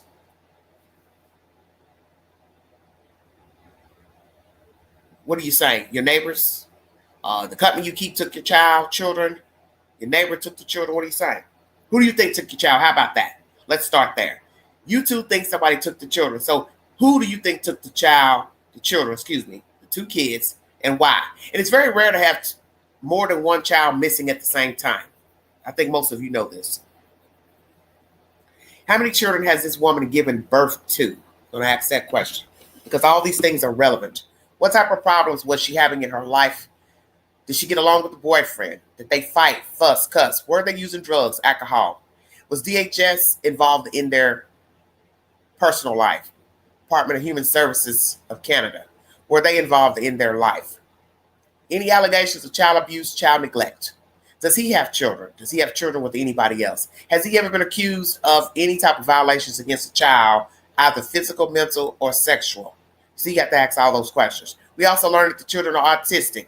We hear a lot of horrible stories about autistic children being abused and neglected and also going missing and then also later found deceased. So were the children verbal, nonverbal? They have been showing videos of the children at a birthday party. The girl is crying excessively. It's a lot to dissect. But I'm like this man. When you start hearing people saying, I think the child was abducted, that's what we heard in the Summer Wells case. But as I told you, seeing is believing. I went there personally, and I'm telling you, nobody took her. I don't believe it. Now, I can't speak for this situation here. I have to hear a little more information. But right now, it doesn't sound good due to the fact they're saying the children were out a week. And we don't know for sure that the children were sick. See, everything is about a version. And it depends on if you believe the people who are spinning the story. And I can honestly say a lot of people who spin the story, they are deceptive. And what you're going to see is how they navigate after the fact. How these people act. Do they start getting on social media? God forbid they go to YouTube and start talking to YouTubers. That's going to be your sign number one. Red flag, red flag. I'm not saying there's anything wrong with talking to a YouTuber, but everybody isn't genuine on YouTube. And then the people who are coming to YouTube to speak, they usually aren't that genuine either. Just keeping it real. And I'm speaking from experience. And speaking of the people I've seen navigate on YouTube and the people that come to YouTube. It's all a bunch of BS. It's just like what people say about the government and one hand washing the other. That's kind of like what YouTube's about. Everybody's thirsty for the like and the view, who they can get up here, who can get contact with the people first. But in the end, it's about a child and children. Their lives matter. And that's all you usually see when it comes to true crime. Just a bunch of people putting on for the camera and putting on pretending to be a detective and a sleuth. But in the end, we're talking about a real life. So you scratch all the GoFundMes, all the Facebook groups, all the YouTube channels and videos and TikTokers talking about who did what, who said what somebody saw. You're talking about a human being. And that's what should be important. Human life. Very interesting. So what do you all think happened to the kids?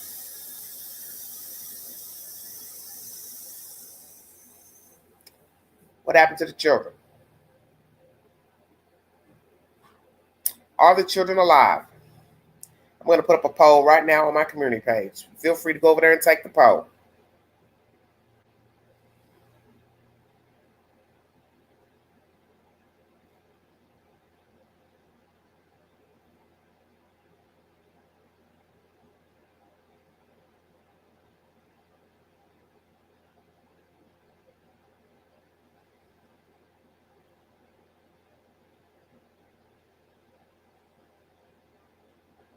I'm going to ask you, are they alive?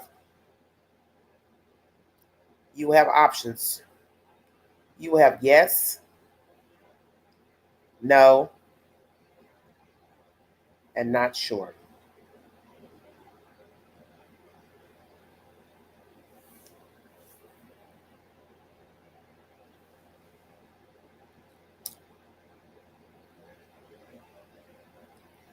Now, second question.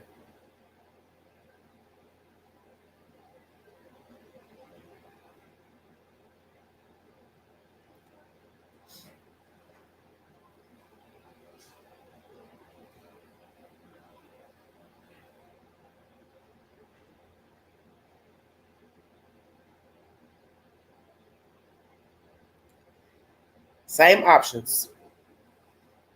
Yes, no, not sure.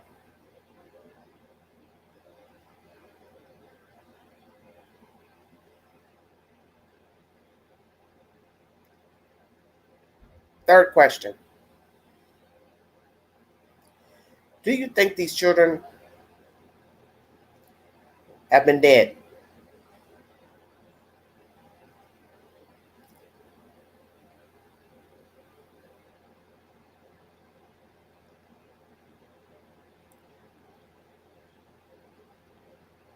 for at least a week?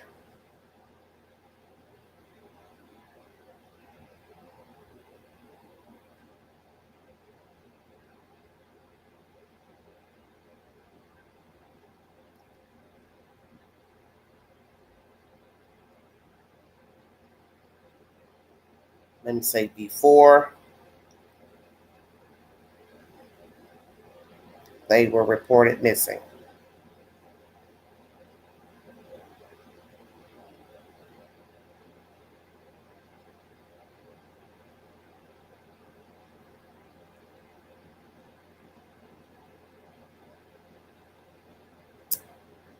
Once again, three options.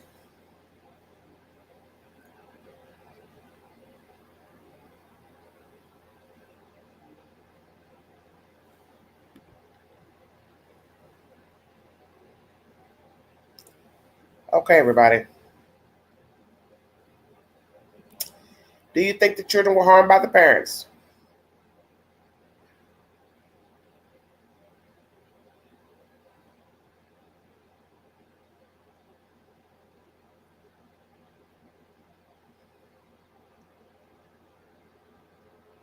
Because I worded it different. Siblings. Do you think parents harmed Canadian siblings?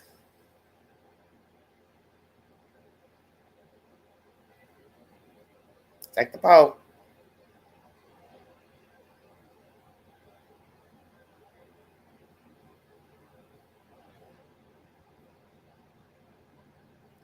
Then I'm going to ask you, do you believe the children were kidnapped?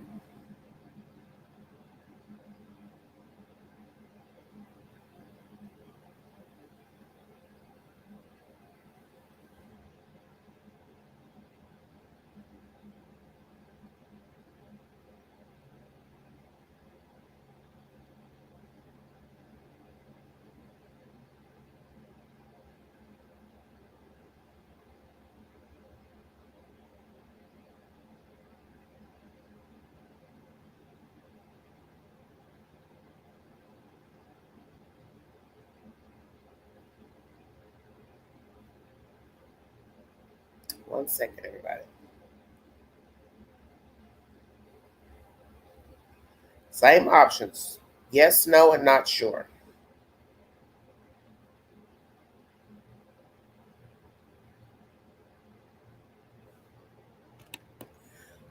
How you doing? Says unfortunately, yes. How you doing? Which one are you answering to? Yes to what, sweetheart?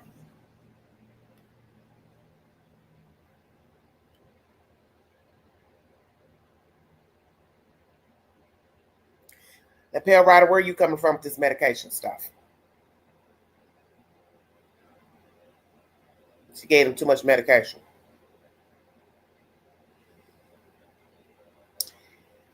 Were Canadian siblings kidnapped? Parents think so. Do you think parents harm Canadian siblings? Do you think Canadian siblings have been deceased for at least a week before they were reported missing?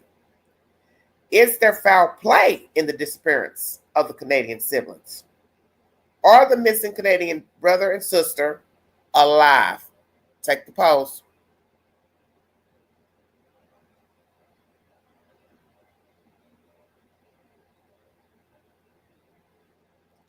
New information about Mr. Brian Kohlberger. This live stream has been running 1 hour and 40 minutes. I'm just going ahead and throwing in the latest updates in this while I'm live. Here's Mr. Gonsalves. I will put up shorts pertaining to this new information, everybody.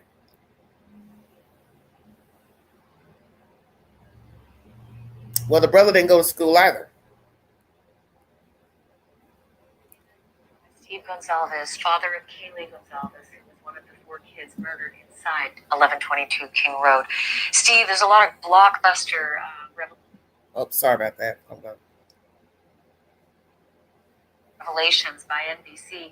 One of the ones I found so upsetting was the allegation that these are pictures of University of Idaho girls on Brian Kohlberger's phone. Do you have any idea if Kaylee was among them? I don't know. I find it very telling that there was other students that are supposed to be in their friend circles that are on that phone for sure.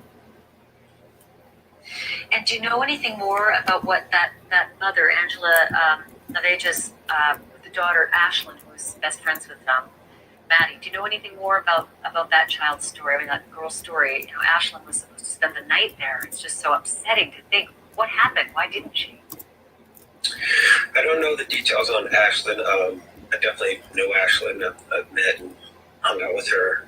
We've done fundraisers together, and her mother. So, yeah, I know that she's been. She used to be a roommate there. So, I'm a little surprised at how that night, but I'm not surprised that she would be over there and hanging out with the girls at all. Boy, have you had a chance to talk with her since the revelation that she was supposed to be there and wasn't and decided not to be? No, and I just heard that she doesn't want to come back to Idaho, and I've got a daughter who's going to Texas for college now, so I kind of understand how it feels for some of these side victims, that how they feel like they just don't feel safe and they want to just run, get out of the area. So her saying that is kind of rang true with our daughter.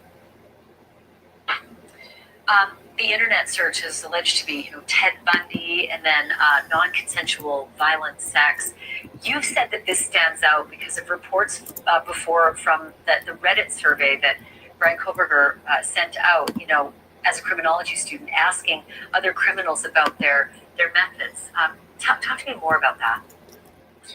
Yeah, we got a letter and it had a phone number in there, and we called this individual, and he said he had been interviewed by Brian, and he got the sense that Brian was getting off on his story, and his story was basically he listened to a police scanner, wait for somebody to call the police on a domestic violence type thing, and then the male would be arrested, and then he would go into those neighborhoods, and that would be the house that he would rob.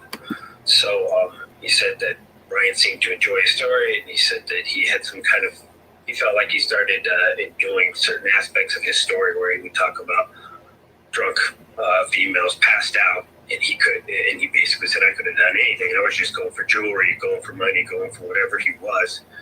But Brian would call him back repeatedly and want to know more details on that story. It's all just so upsetting, and I know we're getting closer and closer to this trial where we will hear actual evidence as opposed to reports. Steve, thank you for that. I also want to let our audience, Steve, know that your family has to travel upwards of 8 hours to be at the trial of Brian Kohberger, and it's expected to last for months. So, folks, a friend of the Gonzalez family has set up a GoFundMe to help them make that repeated travel. It's called Help Kaylee Gonzalez's Family Attend Trial. If you want to go there, there's the address for you. The name of the GoFundMe account is right there. Thank you for watching. Subscribe. Weigh in, everybody. Weigh in.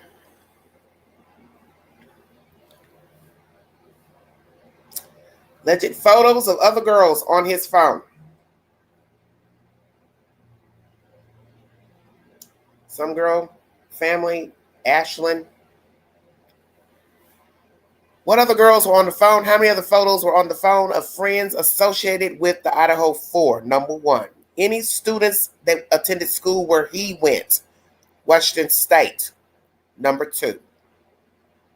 Any photos of females in the town of where he went to school and or Moscow, Idaho. Number three. I'm going to put up another poll pertaining to Mr. Brian Kohberger. I got to check to make sure what I've, because I share stuff and forget what I've shared. Okay, I've already shared that already. So I'll put up another poll. Did BK study psychology?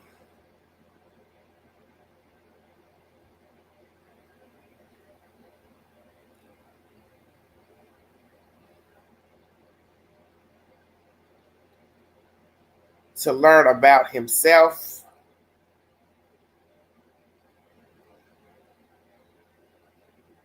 and or to hunt victims.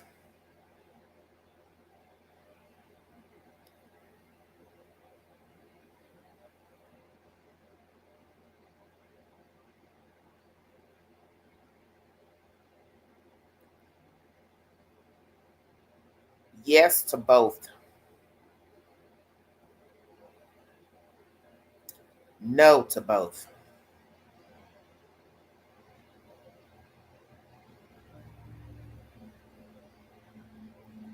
Just himself. And then how to hunt.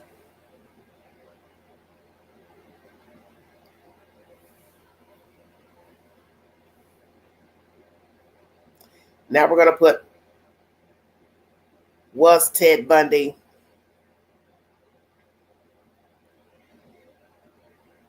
BK's idol?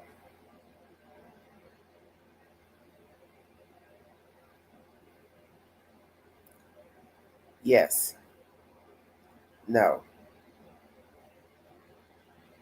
Not sure.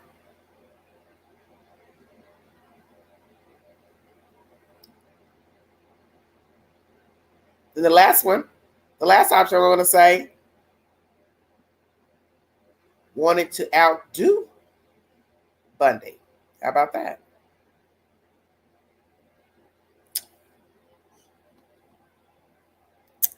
In Cleveland. Oh, hey, Brayton. Thank you.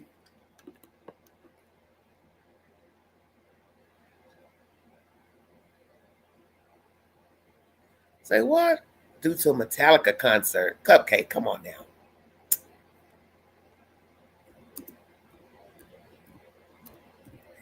Let's be serious now. This was a real earthquake.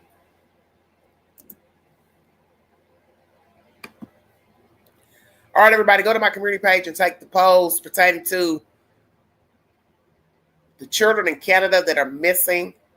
Allegedly, the children were out sick for a whole week. One report, they were last seen at 8 a.m., 10 a.m. On that Friday. They've been missing now a whole week and 1 day, allegedly. If the children were out of school, it has been reported or documented that the children did not go to school, I won't doubt the children were probably dead. Because what are the odds that children are sick, allegedly, and the next thing you know, they're reported missing, and then it's a whole week later they haven't been seen? That all seems orchestrated and appears to me to be foul play. Because that would be the perfect ruse to say the children are missing, I guess. Oh, they were sick. They decided to get up. They felt better. They wandered off. Boom, we don't see him anymore. Come on, sounds like bullshit. Take the polls, everybody. Also, there are polls up there about Brian Kohlberger. New evidence that he had other pictures of other females on his phones. Who are those young ladies? Did he ever reach out to them? Lots of information. A lot of questions now. Did he reach out to any of those other females who had pictures of them on his devices? How many pictures are we talking total of the Idaho 4 and also these other young ladies? Did he ever make contact with these other young ladies? How many times did he reach out to any of the girls in the Idaho 4 case? We did learn that he reached out to one. She did not reply. Some people believe it's Maddie. To me, it doesn't really matter. It's just questions in general because they're dead. They're not coming back. And they can't tell us anything. So all we have are notes, devices to go on. Also, his family will be in the courtroom and they will be testifying. And as you know, the Gonzalez's and other victims' families will also be in the courtroom if you did not know that. And they will also be testifying. Some of them will be testifying. So that's the latest information coming out of Idaho. Okay? Trial is going forward. He's facing the death penalty. His autism has no reflection of the death penalty. As they've been arguing that in court, Miss Annie Taylor, that he's autistic. He didn't have the fortitude to kill. He's got some type of physical restraints that would limit him from murdering. Well, that's what was said about OJ too. And of course, a lot of people do believe OJ killed Nicole and her friend Ronald Goldman. So I don't think he had any limitations that would keep him from murdering. And the fact that they wanted to argue about the time limit, I mean, you know, think about what you're saying. Oh, I don't think the person had enough time to murder him. Well, what did you want him to do? Sit around and watch Netflix after he killed the kids? Go in there and make a sandwich? Come on, stop the nonsense. You know, we'll sit here and try to time how long it takes to murder a person. If a person is sleeping, he picked the perfect time to unalive them. Your defenses are down when you are in bed because you are trying to sleep, rest. So you're not expecting some person to come in and attack you. So really, that's the perfect time to unalive a person. One, it's dark, it's quiet, and the person is in the bed. So it doesn't take a long time to kill somebody in a bed with a long knife. Come on now. Stop it. Just stop it. The fact that you would even argue, oh, how much time he had. He wouldn't have had much time. Oh, he's not physically able. This Annie Taylor, she's just a puppet master. She's got an excuse for everything. He don't want the 911 call. He's autistic. He don't have the physical strength. He's mentally ill. Blah, blah, blah, blah, blah. Oh, I want the case thrown out. So she's been fishing for some time now to get this case thrown out. So she's questioning everything she can pertaining to the case, evidentiary material, and now making up these bogus excuses and ailments of Mr. Brian Kohlberger. Why he couldn't have done it. Just the fact of you two sitting beside him. If you could look at yourselves in the videos, stop it. We get it. Everyone's entitled to a defense. But you're sitting next to a person who brutally butchered 4 kids and stopped these kids months before their deaths, their murders. And you're sitting there laughing, talking. He's making a little idle conversation. It's all macabre. Because it doesn't matter if you're asking him, how you doing? How are they treating you? You're still sitting there next to him and you're talking to him. That shit is creepy as hell. And I get it. That's the law. You're entitled to representation. But it's still creepy. You're sitting next to a person that's assaulted someone, chopped up somebody, cut them up, cut off their head, their hands, their feet. It takes a strong person to sit there next to a killer. I don't care what nobody says. And I get it. Just presume innocent. But they've got evidence. And I've always said that. I knew they would have a lot of evidence against him. And they are slowly trickling it out. The latest information as well is that they now have released a video of the car in the area. That's the latest information pertaining to Kohlberger. So I'm just bringing you the latest information to stories that I have talked about on the network. And once again, welcome all new subscribers, visitors. This live was pertaining to the earthquake here in Tennessee, but I'm deciding to go ahead and talk about other breaking news to chop up my time because I may not go live again, because I need to preserve my voice as well because I had a biopsy done yesterday. So I really need to stop talking because I've been on here really too long, almost 2 hours now. But just want to bring you some updates in case I don't go live about any of these stories. But I will put up shorts pertaining to Kohlberger and the Canadian kids and any other news pertaining to Sean Puffy Combs and Smokey Robinson. Also probably put up something about Serena. I think her and her husband might be getting a divorce. I saw an update on that. Matter of fact, I'm gonna search that now before I get off this live stream. Because I saw something about Serena and her husband.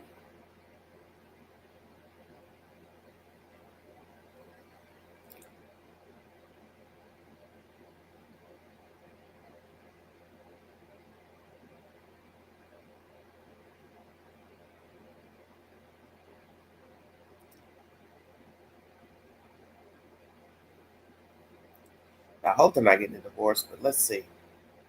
Because you can never tell with some of these titles, they're janky.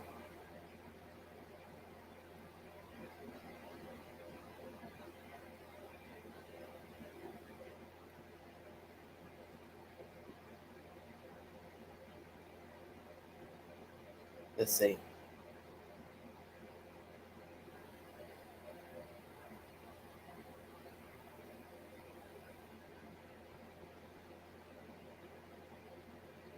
So really it was about their wealth. So when I first saw that title, I thought they were trying to say they were dividing up their estate. I thought maybe they were getting a divorce. So they're talking about a previous social media post. Alexis explained that their oldest receives an allowance of $7 a week for her own personal expenses and savings, although not without a bit of negotiation featuring her famous mom. Talking about the chores. They drew up a contract.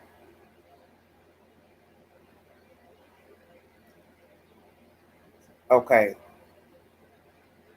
So basically talking about the allowance she gives her kids. So I apologize if I said they were getting a divorce. Just the headline threw me off. I hadn't opened up the article. And I thought, oh my God, don't tell me they're dividing up their estate.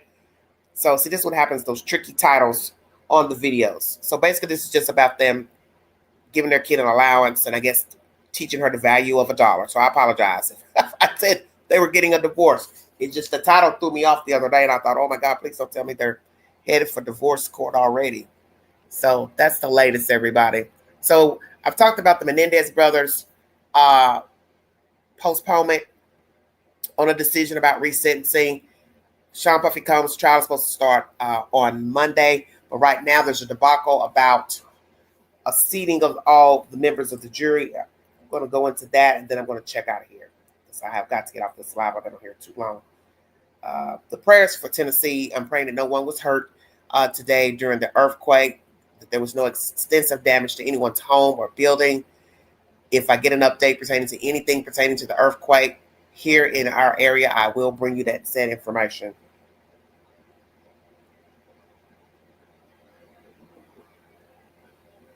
But yes, one lady recused herself as a jury member, potential jury member, because she just said she didn't want to be on the jury for Puffy's upcoming trial, which is supposed to start on Monday. So this is what it's saying right here. New York Times, judge delays Sean Combs jury selection. Concerned about cold feet.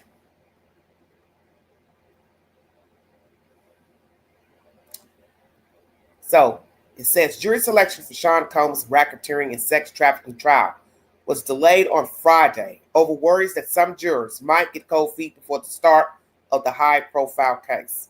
So basically that's what he's wanting. Subramanian. He's wanting everyone to assess the situation over the weekend to make sure they want to be a jury member. And see, one lady, she already bowed out, which, hey, I don't blame her. If you don't want to do it, then don't do it. You don't want anybody on the jury, and they don't want to be a jury member. So the judge expressed concern that if jurors were selected before the weekend, they could grow uneasy and drop off the panel before the trial starts on Monday.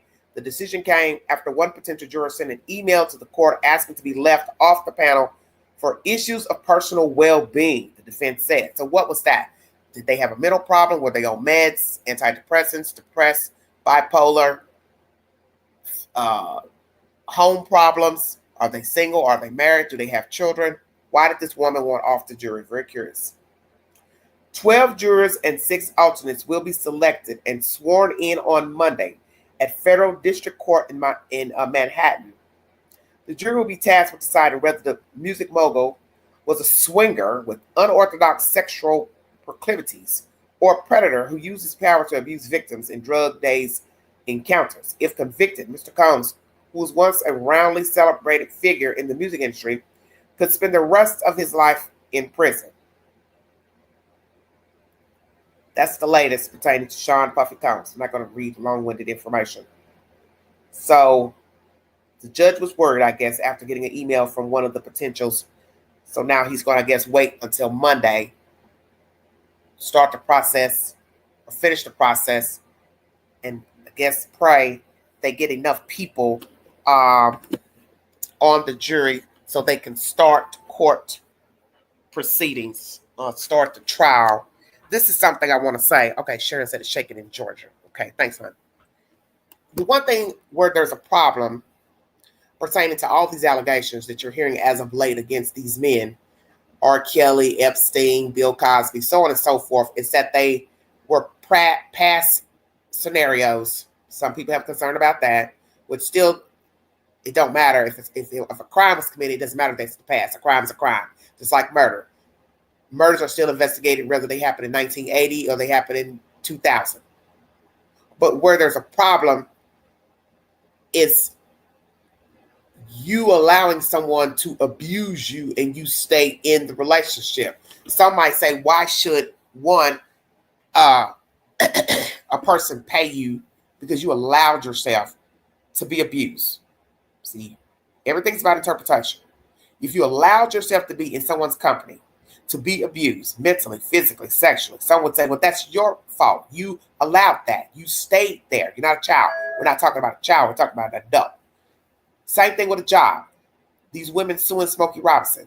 If you stayed on the job to allow somebody to talk down to you, to grope you, to sexually assault you, one would say, well, why would you go back? So why are you suing this man when you allowed yourself to be in that situation? Why didn't you go to the police and say, oh, he raped me, he pushed me into a room where there's no camera? If you didn't go to the police and report that, then the message you're sending to the universe is that you enjoyed it or you liked it because you went back. You can't naturally explain that to a human, okay? Now, some of these women were probably foreigners. The ones that were allegedly raped by Smokey Robinson, they were Hispanic women. So some might say, well, they were desperate, they were this. But then somebody can say, well, that don't mean anything because you're Hispanic and you're not from this country or you're a migrant. You still will let somebody rape you and mistreat you just for a couple of dollars? So what's the difference between a Hispanic and a white woman or a black woman? She's desperate too. She needs money. She's got to feed her kids. She got bills to pay. So see, everything's about interpretation because everybody don't view things the same. And when you hear people give their comments about these type of cases, you can hear the difference in everyone's opinion. Some people blame the women, blame the men. But I do have a problem with suing someone when you allowed yourself to be in that situation. You do have to take responsibility that you put yourself there to go back. That's where I have a problem. Cassie dated him for 7 or 8 years, allegedly. So one would say, well, when you learn what he was about, you learned of his appetite for sex, drugging, extra partners, why would you continue dating him? So do you think it's right for a person to sue somebody when they have seen what they are about and they continue to be in their company? Now, you are held down, locked in a room, handcuffed, tied up. That's different. It's totally different. So this is a matter of what? Mind control and suing the person because they have the funds. Because let's be truthful, if Sean Puffy Combs was a regular guy out here who worked as the garbage man, he had just a regular salary or no job, Cassie and these other people would not be suing him because he would have nothing to give them if they could win a civil suit. So this goes for Cassie. This goes for all other people who have brought forward allegations against him. At some point, when you saw what he was about, you continued dealing with him. Why would you continue to deal with Sean? Why would you continue working for him? Why would you continue having sex with him? Why would you continue allowing him to pay you if he paid you monies to be in these escapades, sexual acts? Because if you go into a court and say, yeah, first time I was with him, he pulled my hair, he beat me up, he drugged me, he filmed me, and then you go back and repeat, oh yeah, then I went back. Many people are going to say that doesn't make any sense. And that's why I have a problem with Cassie Ventura. I'm not saying he was nice to her. I'm sure he was mean to her. Some days nice, some days mean, cruel. We saw how he beat her up in that hotel. He's nasty. But I also have to say she partook in that. She did partake in that. And if he was a regular guy, she wouldn't be suing him. That's my point. You wouldn't be suing him because he wouldn't have any money for you to sue. So really, should she be suing him? It's just really just revenge. I don't like the way you treated me, the way you dogged me out. I participated in it when I should have stopped, and now I'm suing you for money. Now, if somebody went with him thinking they were going on a date or just to sit around and have fun and a few drinks, and then he put something in their drink and they passed out and they were sexually assaulted, that's different. That's totally different. You put something in their drink and they were inebriated, and then you raped them and then took pictures, video, that's totally different. But me dating you and knowing what you're about and your devious ways, that's a choice. That's a choice. And that's just my public opinion. I don't condone his behavior at all. Let me make that clear. But when you had a relationship with Sean, whether it was work or whether it was leisure, and you continue to deal with him knowing of his ways, whether it was sexual or not, that was still your choice to stay in his presence.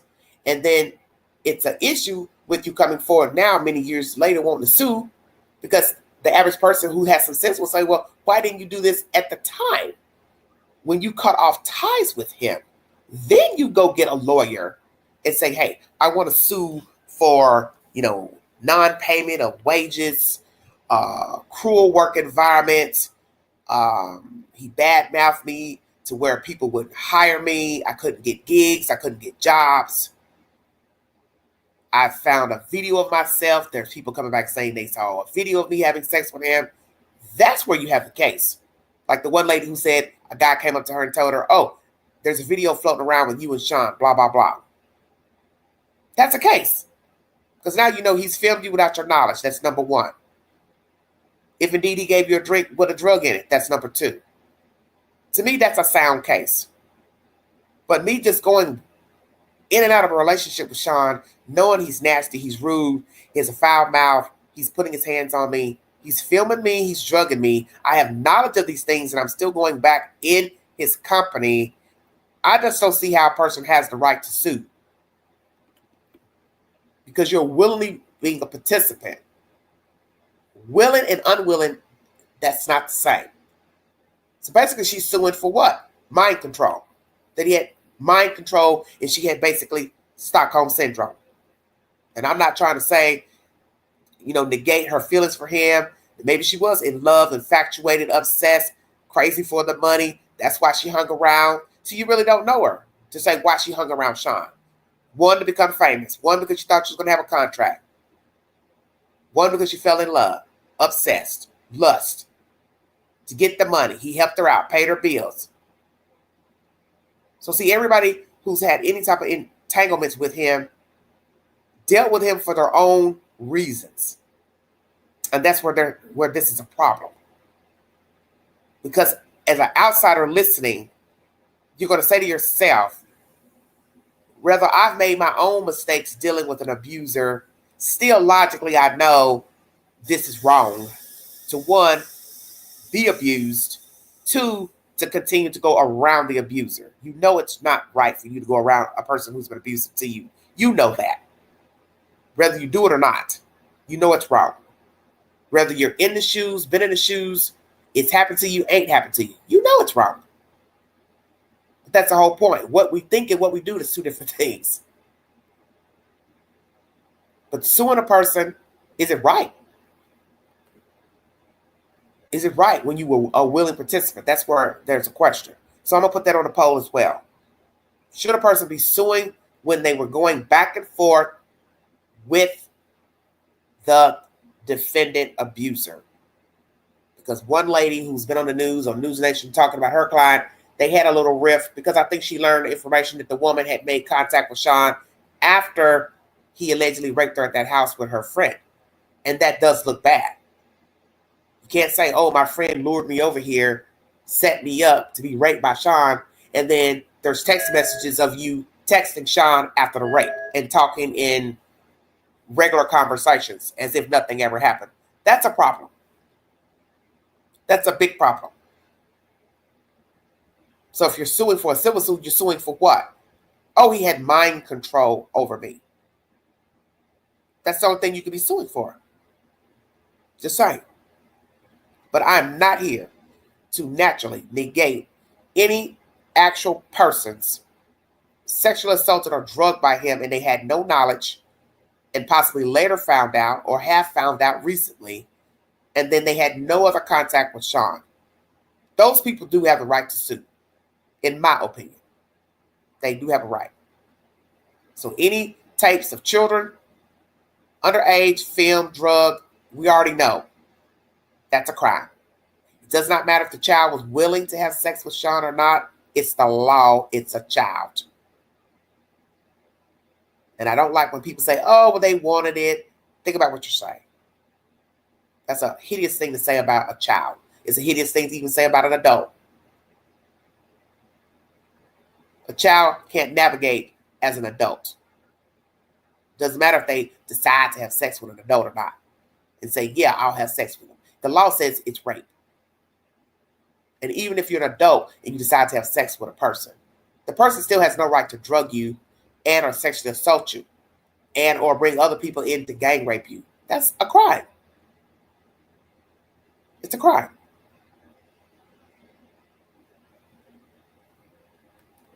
So I'm on the fence about this Cassie Ventura lawsuit because it was months ago when I found out she's basically the proprietor of this lawsuit that's now become a criminal investigation / indictment.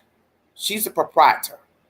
And I guess where I have the problem is if this was a one-time event and then she found out, oh, there's videos of me, I found out he drugged me, and then she brought forward a lawsuit. To me, that would be different. But you were going back and forth with him. So I do have a problem with that. Because sometimes you have to sit and assess things, and that's really common sense. You went back and forth with an abusive man. That was a choice. That's not, to me, somebody tying you down, locking you in a room. And even if, let's say, he tied her up after dating her 5 weeks, 2 weeks, you still should have had sense to say, I ain't going back around that guy. He tied me up. He had other people come in. They raped me. Oh, he filmed me. The logical response would be, I'm going to leave him alone. I'm going to the authorities. Let me file a criminal complaint against this man. She didn't do that, to my knowledge. And when you start talking about 7, 8 years of participating with drugs willingly, other sex partners, different men and women coming into rooms, hotel rooms, the home, the bedroom, that's a choice. Because once you bring in the partner, and let's just say I say, no, I don't want to sleep with him or her, right? And then he forces me. Let's just say he forced her first time. You can't explain going back and doing it again and say that was rape. That's a problem for me. Because once I see he brought the people in, whether he forced me to have sex with them or I willingly went on and did it anyway but really didn't want to, the point is, however it happened, you didn't have to go back. You could have changed your number. You could have moved. And I have a problem with people saying that. He could find me. Same thing with this Shannon Sharp bullshit. He'd hunt me down. He'd find me. You don't even live in the same state. Think it makes sense. A working man flies in Even if he went to your door, if you wanted to cut him off and move on, you knew not to open the door. If he had a key, change the locks, change your phone number. That's how you do that. If you see they're visibly stalking you, then go file a police report. And naturally, he wouldn't want that out. So I would assume he would stop. Once law enforcement contacts him, or any man, hey, this lady says you're stalking her, bothering her, banging on her door, sending emails, sending letters, notes. She wants you to leave her alone. And if you're a famous person, you're not going to want that out. So I would assume you would stop. Now, it's not to say you wouldn't go use other people, but you get what I'm saying. The law would tell you, don't send nobody else. Your mother, your father, your sister, your cousin, your brother, your assistant, whomever. Because that's the one thing famous people don't want is their business out on Front Street and the thought of somebody suing them for harassment. Now, also, other testimony allowed in the court pertaining to similar allegations. I do believe that is going to be allowed in the Sean Puffy trial. So they can corroborate same allegations that Cassie is making against Sean, which won't help him at all. Just saying. Because that's the worst thing you can have in any trial, are people corroborating a victim's statements or allegations. Telling someone that they knew how he rolled before they ever came to his party. Well, I don't know, Pam. It's no telling. But the one video I saw, he was at a party. It was a function, rather. And he was telling the people what to expect of him and their children. And everything he said, because he gave 3 options in that party toast of what your kid would get from him. And he basically said, you'll get a kid that's going to spend a couple of days with me. You're going to get a kid that you're probably not going to see for a little time or so. And that's everything that he has been accused of. What he said during that event. Because it was like a public event, like a dinner or something. And he was saying, if you decide to send your kid with me, to record, blah, blah, blah. He gave like 3 options of what was going to happen with your kid. And everything that he said, those 3 options, they have been actual allegations against him. The recording studio, you not seeing your kid for about a week. All those are true. All those allegations are true. Then he's talking about, going missing and being dazed for a couple of days, something like to that effect. He's just foul. And I'm glad somebody showed that video because it shows cause that he was speaking in existence to who he is and what he is about. Not was, but is. Hey, your kid's going to be with me, and I'm going to be touching your kid, but you don't know that, and I'm praying your kid don't tell. You come hang with me, you're going to be out of it for a couple of days, whether you're a child or an adult. And I do believe the allegations from the people who said they were assaulted by him as children, but they're now adults. That he made them think that they were coming to record. They were going to, share their music, their talent with him. That was not his intention. He may have wanted to review talent, but he also had an alternate plan. Which you see that with teachers, gym teachers, coaches. They act like they like the sport, but they also are attracted to the children. So I'm teaching your kid how to do ballet, gymnastics, but I'm also touching your kid. So it's a 2-for-1. I'm perfecting my craft of sports while also assaulting your kid. So that's what Sean was doing. Musically inclined, talented, trying to make money off your child by also abusing your child. And also adults. He's a savage. He's a beast. He's just like R. Kelly, Epstein, Weinstein, Bill Cosby. They're all the same. We even have Cuba Gooding Jr. He's been accused of allegations. And the next thing you know, we see pictures of him on a boat with Sean and that other producer guy, Lil Rod, who's also filing a suit against Sean. But a lot of those allegations have been dismissed by a judge, which I don't know how that lawsuit's going to fare, that Lil Rod guy. But I fought him as well, too. because he stayed in the house with Sean for a year, which that don't make no sense. Why a grown man's living with another man, number one. Number two, when you started seeing him and what he was doing and the groping and the touching, you knew that was inappropriate. You knew you weren't down with that. You knew you didn't like men. Then why are you still hanging around him?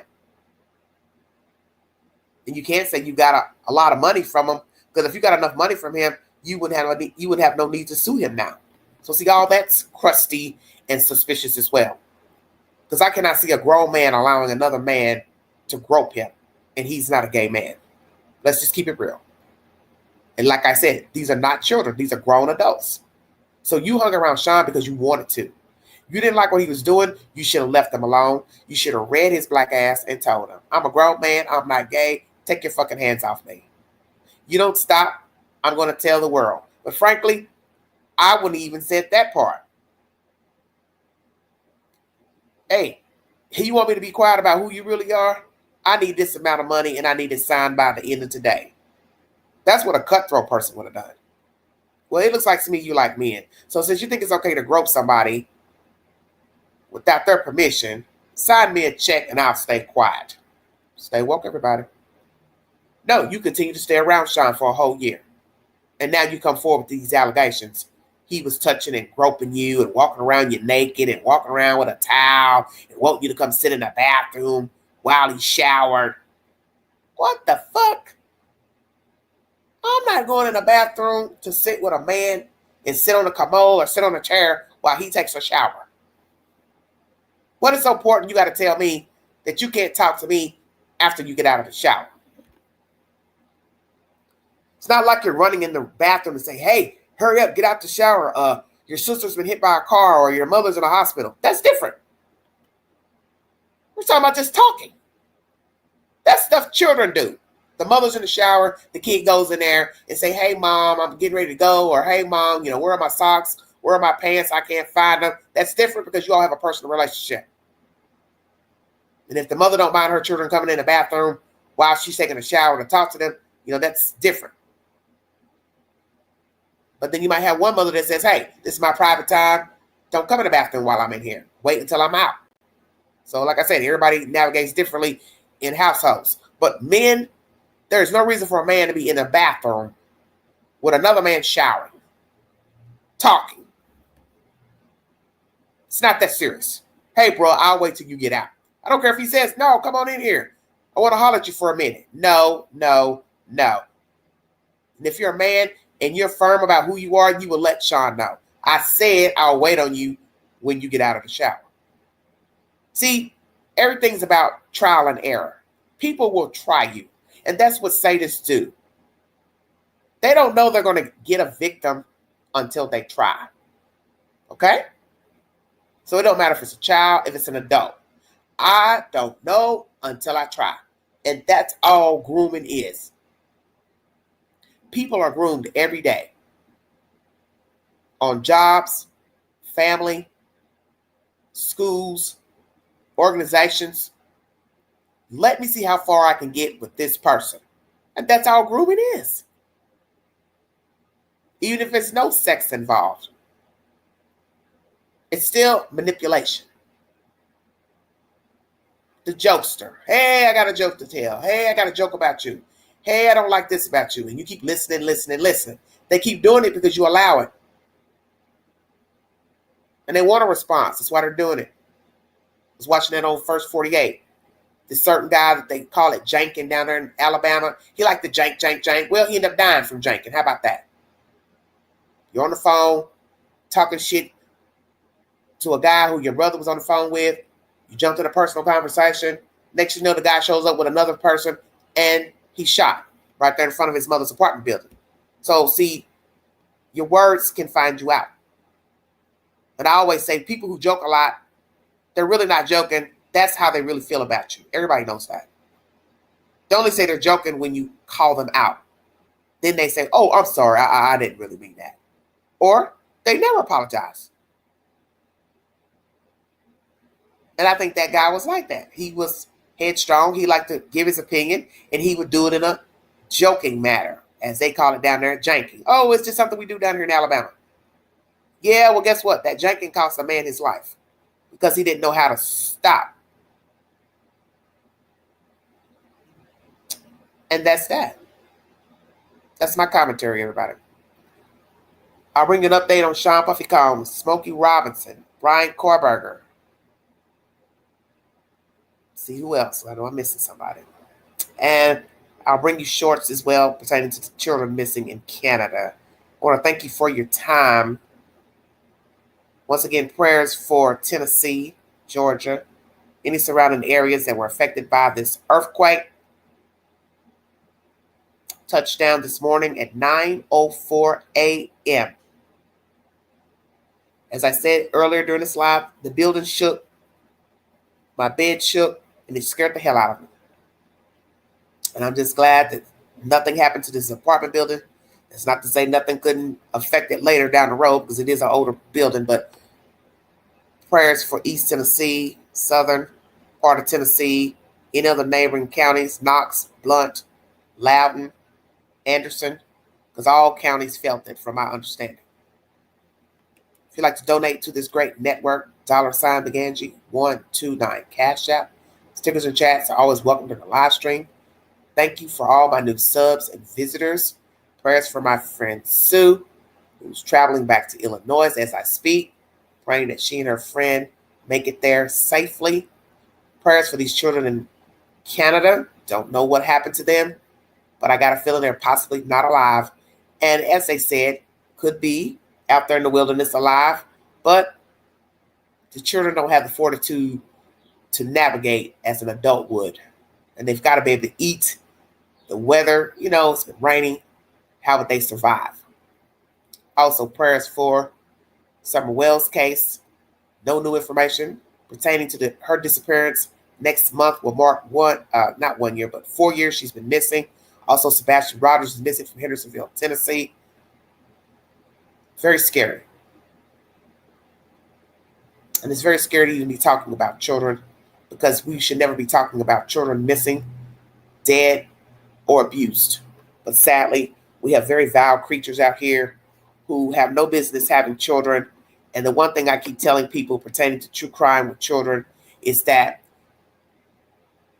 just because a person keeps their child, let me make this clear, just because you are raising your kid or you took somebody's kid in, it does not mean you are any more fit than where the child came from. And that's a myth that some people need to get out of their head. People raising their children does not mean anything, because they are also the same people who end up murdering their children. Lori Vallow decided to wait late in life to kill her kids. Her child was almost legally grown, and she snuffed her out. Her and her brother and her lover, Chad Daybell. So she rode the ride and was a chameleon and living a facade. She's a prime example of mental illness running for years, and nobody had any idea that she would be capable of murder. So the fact that you would raise your kid and kill your kid late in life should show you don't know people. She, Ruby Frankie, perfect examples of vile illness. Nice homes, selfies, videos. You're thinking everybody's happy-go-lucky. Oh, they're smiling. They got a nice house, nice car. That shit don't mean nothing. They're no different than that jacked-up trailer you saw up there in Canada. And you're thinking ill shit already. No different than Summer Wells property. Jacked-up property, jacked-up parents. Allegations of drug use, alcohol abuse. It's all the same. It's an illusion. You're looking at this family saying, yeah, they look like they're fuck-ups and would kill a kid. Then you're looking at this family like, well, they got a BMW, fancy house, but they're no different than the people in the dilapidated trailer. Because it's an illusion. Somebody's living in a jacked-up trailer somewhere, but they're actually nice people. They just don't take the incentive to live better. But not necessarily they're killers and murderers and child molesters. See where I'm going? It takes all kinds. But know that what you're seeing on social media, YouTube, TV, it's not real. People are chameleons. They are flawed. They are tainted. They're ill. They avow. Trust no one. And that's just who Queen is. I don't trust nobody. I know just as quick as you're laughing and talking with somebody, they would stab you in your throat. Rob, steal, murder you. It happens every day. It's real life. It's not TV. It's not a Lifetime movie. It's real. And if you're walking around here in a bubble thinking a person won't spite you, you're a damn fool. Because it happens every day. I haven't heard anything, sweetheart, about Chad. His sister posted something a few months ago on social media about the missing here in Tennessee, but I haven't heard anything. And I think this is the month that he went missing, 2021, because he went missing right before Summer Wells. So I will try to bring you information on Chad as well. Thanks for asking. Chad Carr, if you're curious to that case, missing black man from Clinton, Tennessee, from the Foundation House. It's a halfway house where he checked himself in willingly, not court ordered, and he went missing months later. And I do believe his housemates and the people who were working that night, they are all in collusion to the disappearance of Mr. Carr, because he was on the phone with his sister and the line went dead at 9:30 p.m. He has never been seen again. So yes, I'll try to bring you an update this weekend pertaining to Chad, because I don't know the actual day, but I do believe it's May 2021, May or June 2021. So I will bring you that. Matter of fact, let me type something in, right click, and I keep saying it every time I'm gonna get off the phone, and I'm already 2 hours and 31 minutes into this live stream. Every time I Google, I never get off the phone. I never get off the live stream. God forgive me. Hold on one second. I just want to get an actual date of the disappearance.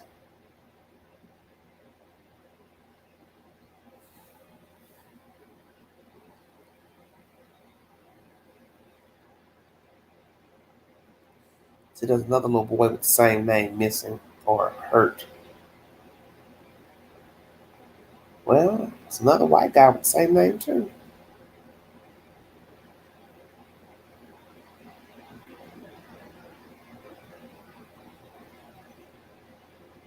May 1st. So it is 1 year. So I do need to do an update, yes. May 1st, 2021.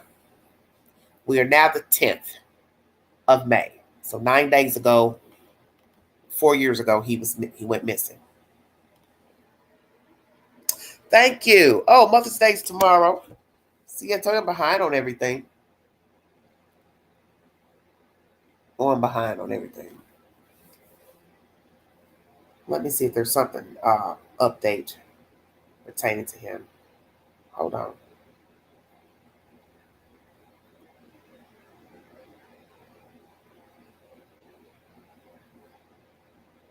Thank you all for tuning in.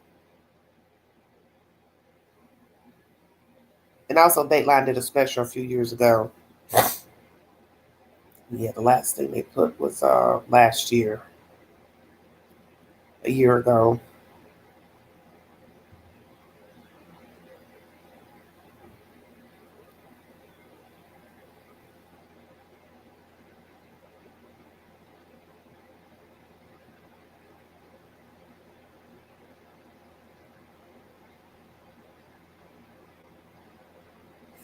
I can't play it. It said Facebook Live with his family 4 months ago, missing people in America. I wonder why I can't play it. Oh, this is crazy.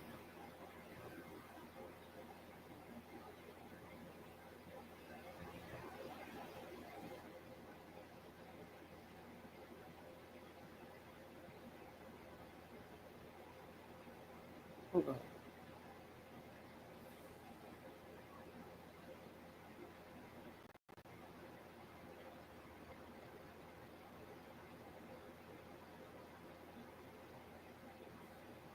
I hate when they put stuff in the Google search and you can't even pull it up.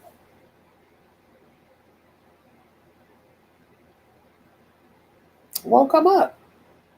Maybe I do it on Facebook. Let me see. Oh, damn.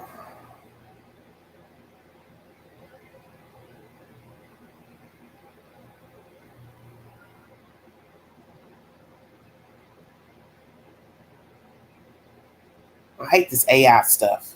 Makes me sick. I don't even know who invented this AI.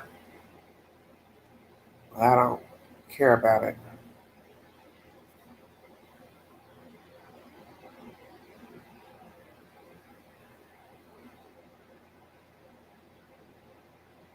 It's 2021. Let me see, 2025. You have to be so specific when you type stuff in this AI thing. I don't like this AI bullshit.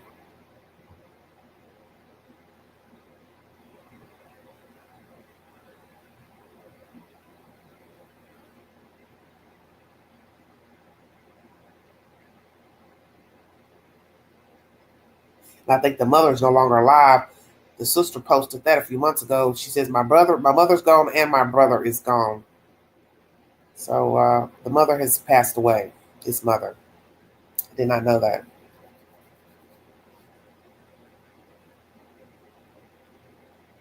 So here in this post from 2024, which was last year, August, it said, in January 2021, Chad suffered an overdose. He checked himself into the Foundation Recovery House in Clinton, Tennessee for a 90-day recovery program.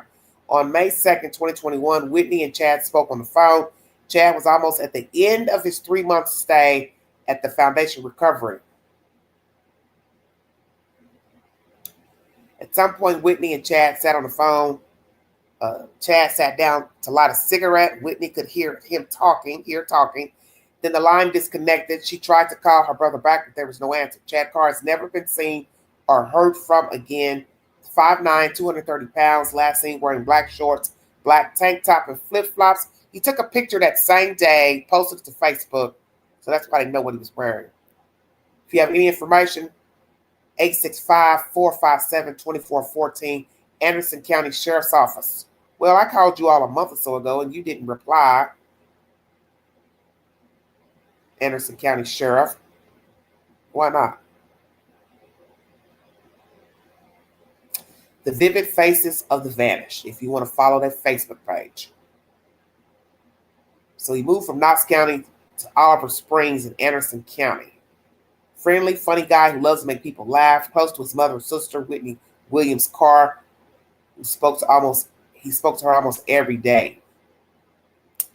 This was posted by Amber Buchanan, August 25th, 2024.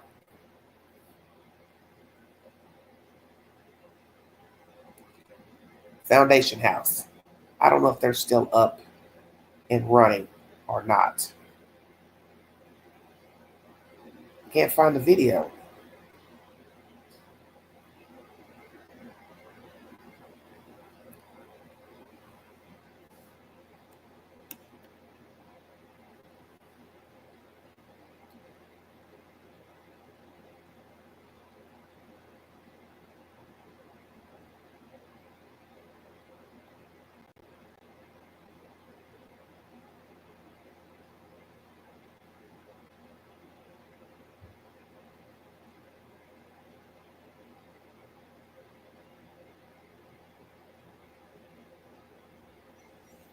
Let's see.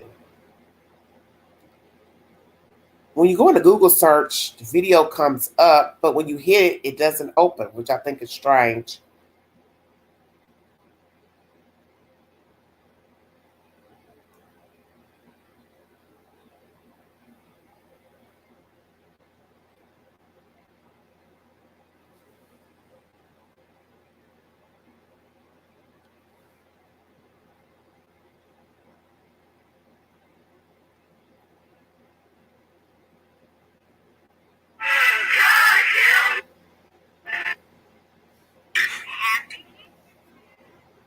Oh, this is bizarre.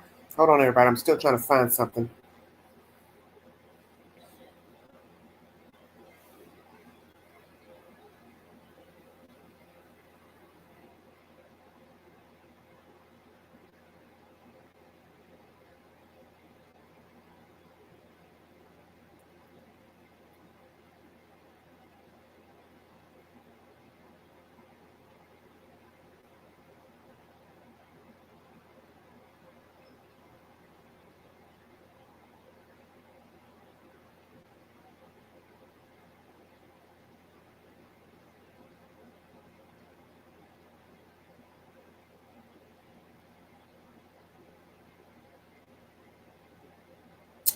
This is from a year ago. His sister posted to Facebook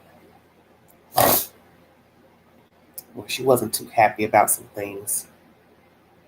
His name is Cadillac Car on Facebook. I guess the sister mom still got his Facebook page up on Facebook. Let me see if his page is still up. He's got 1,000 friends.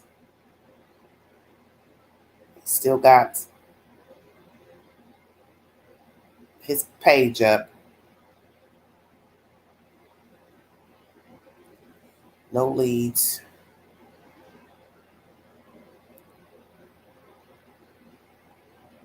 Oh, this is so strange. If you want to check out his Facebook page, you can.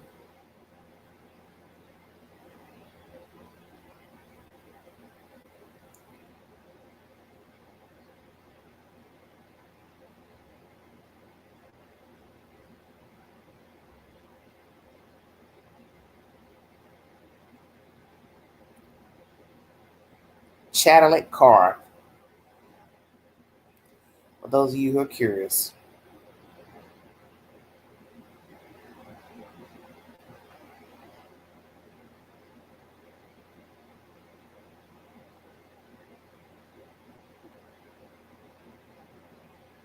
So their mother died in October, I guess, of 2024. I had no idea she had passed away. Nobody told me she had passed. This is sad. Their mother's now gone. Lord have mercy.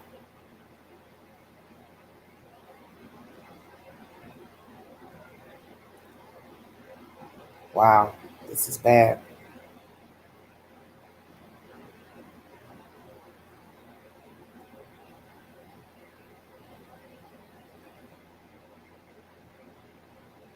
Oh, wow, wow, wow. Okay, everybody. So I'm looking at the funeral pictures on Facebook. Yeah, so I guess the mom died in October. If you want to see Chad's Facebook page, it's CHADILLAC. Instead of Cadillac, it's got an H after the C. So it's Cadillac Car. It's got 1,000 friends. Any post about him, people are still posting. Somebody posted a day ago, missing page, Anderson County Sheriff's Office. So if you have any questions, you can direct them to the Anderson County Sheriff's Department here in Tennessee. Any updates on his case? Naturally, they don't tell you anything if you're not a relative. But I did call recently. I did call a detective with the Anderson County Sheriff's Department. Nobody has called me back, which I find interesting. Why not? I don't know how often this sister's calling them, but you have to make them stay on it. And I'll probably try to email the news and see why there haven't been any updates to him being missing. This is sad to me. A mother gone.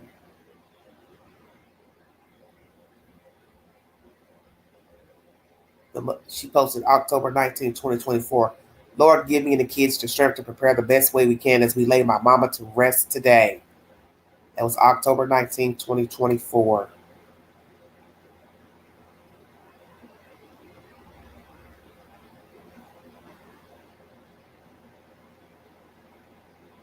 Damn, this is bad.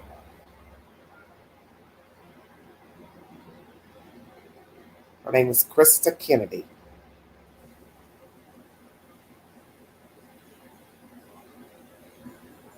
Dang, dang, dang.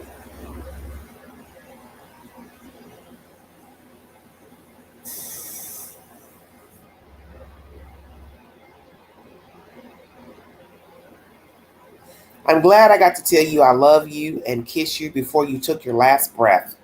I'm still in disbelief, but I know you're no longer in pain and no longer suffering.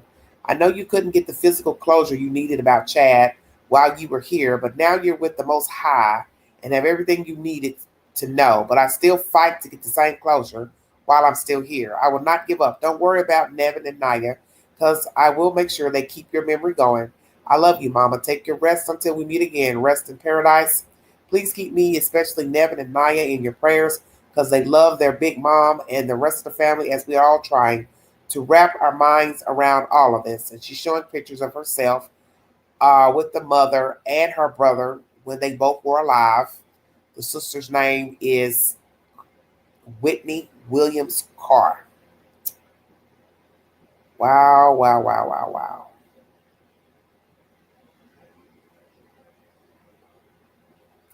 So people are still posting to his page.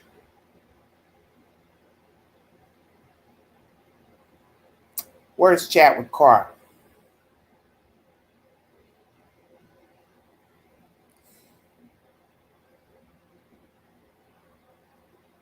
Some girl on YouTube, she posted something, I guess, about him.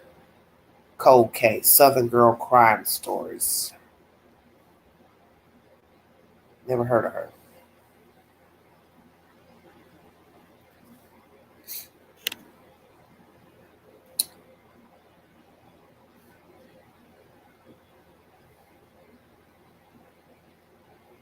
She's got 122,000 subscribers. She's got a lot going on.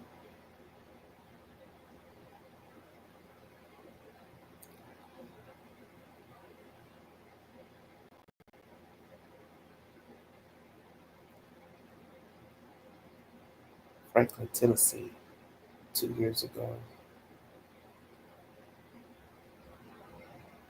I'm just looking at her her YouTube channel.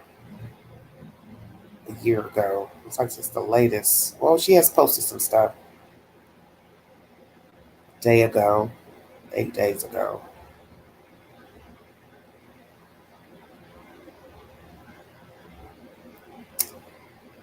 Okay. I'm going to check out of here, everybody. Thank you for joining me. Sorry, this went a little long, almost 3 hours. But you all take care. Pray for Tennessee, surrounding counties. Once again, if I get an update of any aftershocks, I will post it to my community page. And also put it in a shot. I was going to say a shot. Oh, my gosh. In a short in the YouTube queue. You all take care. Thank you for your time. You have been listening to the Vault Excel. Thank you.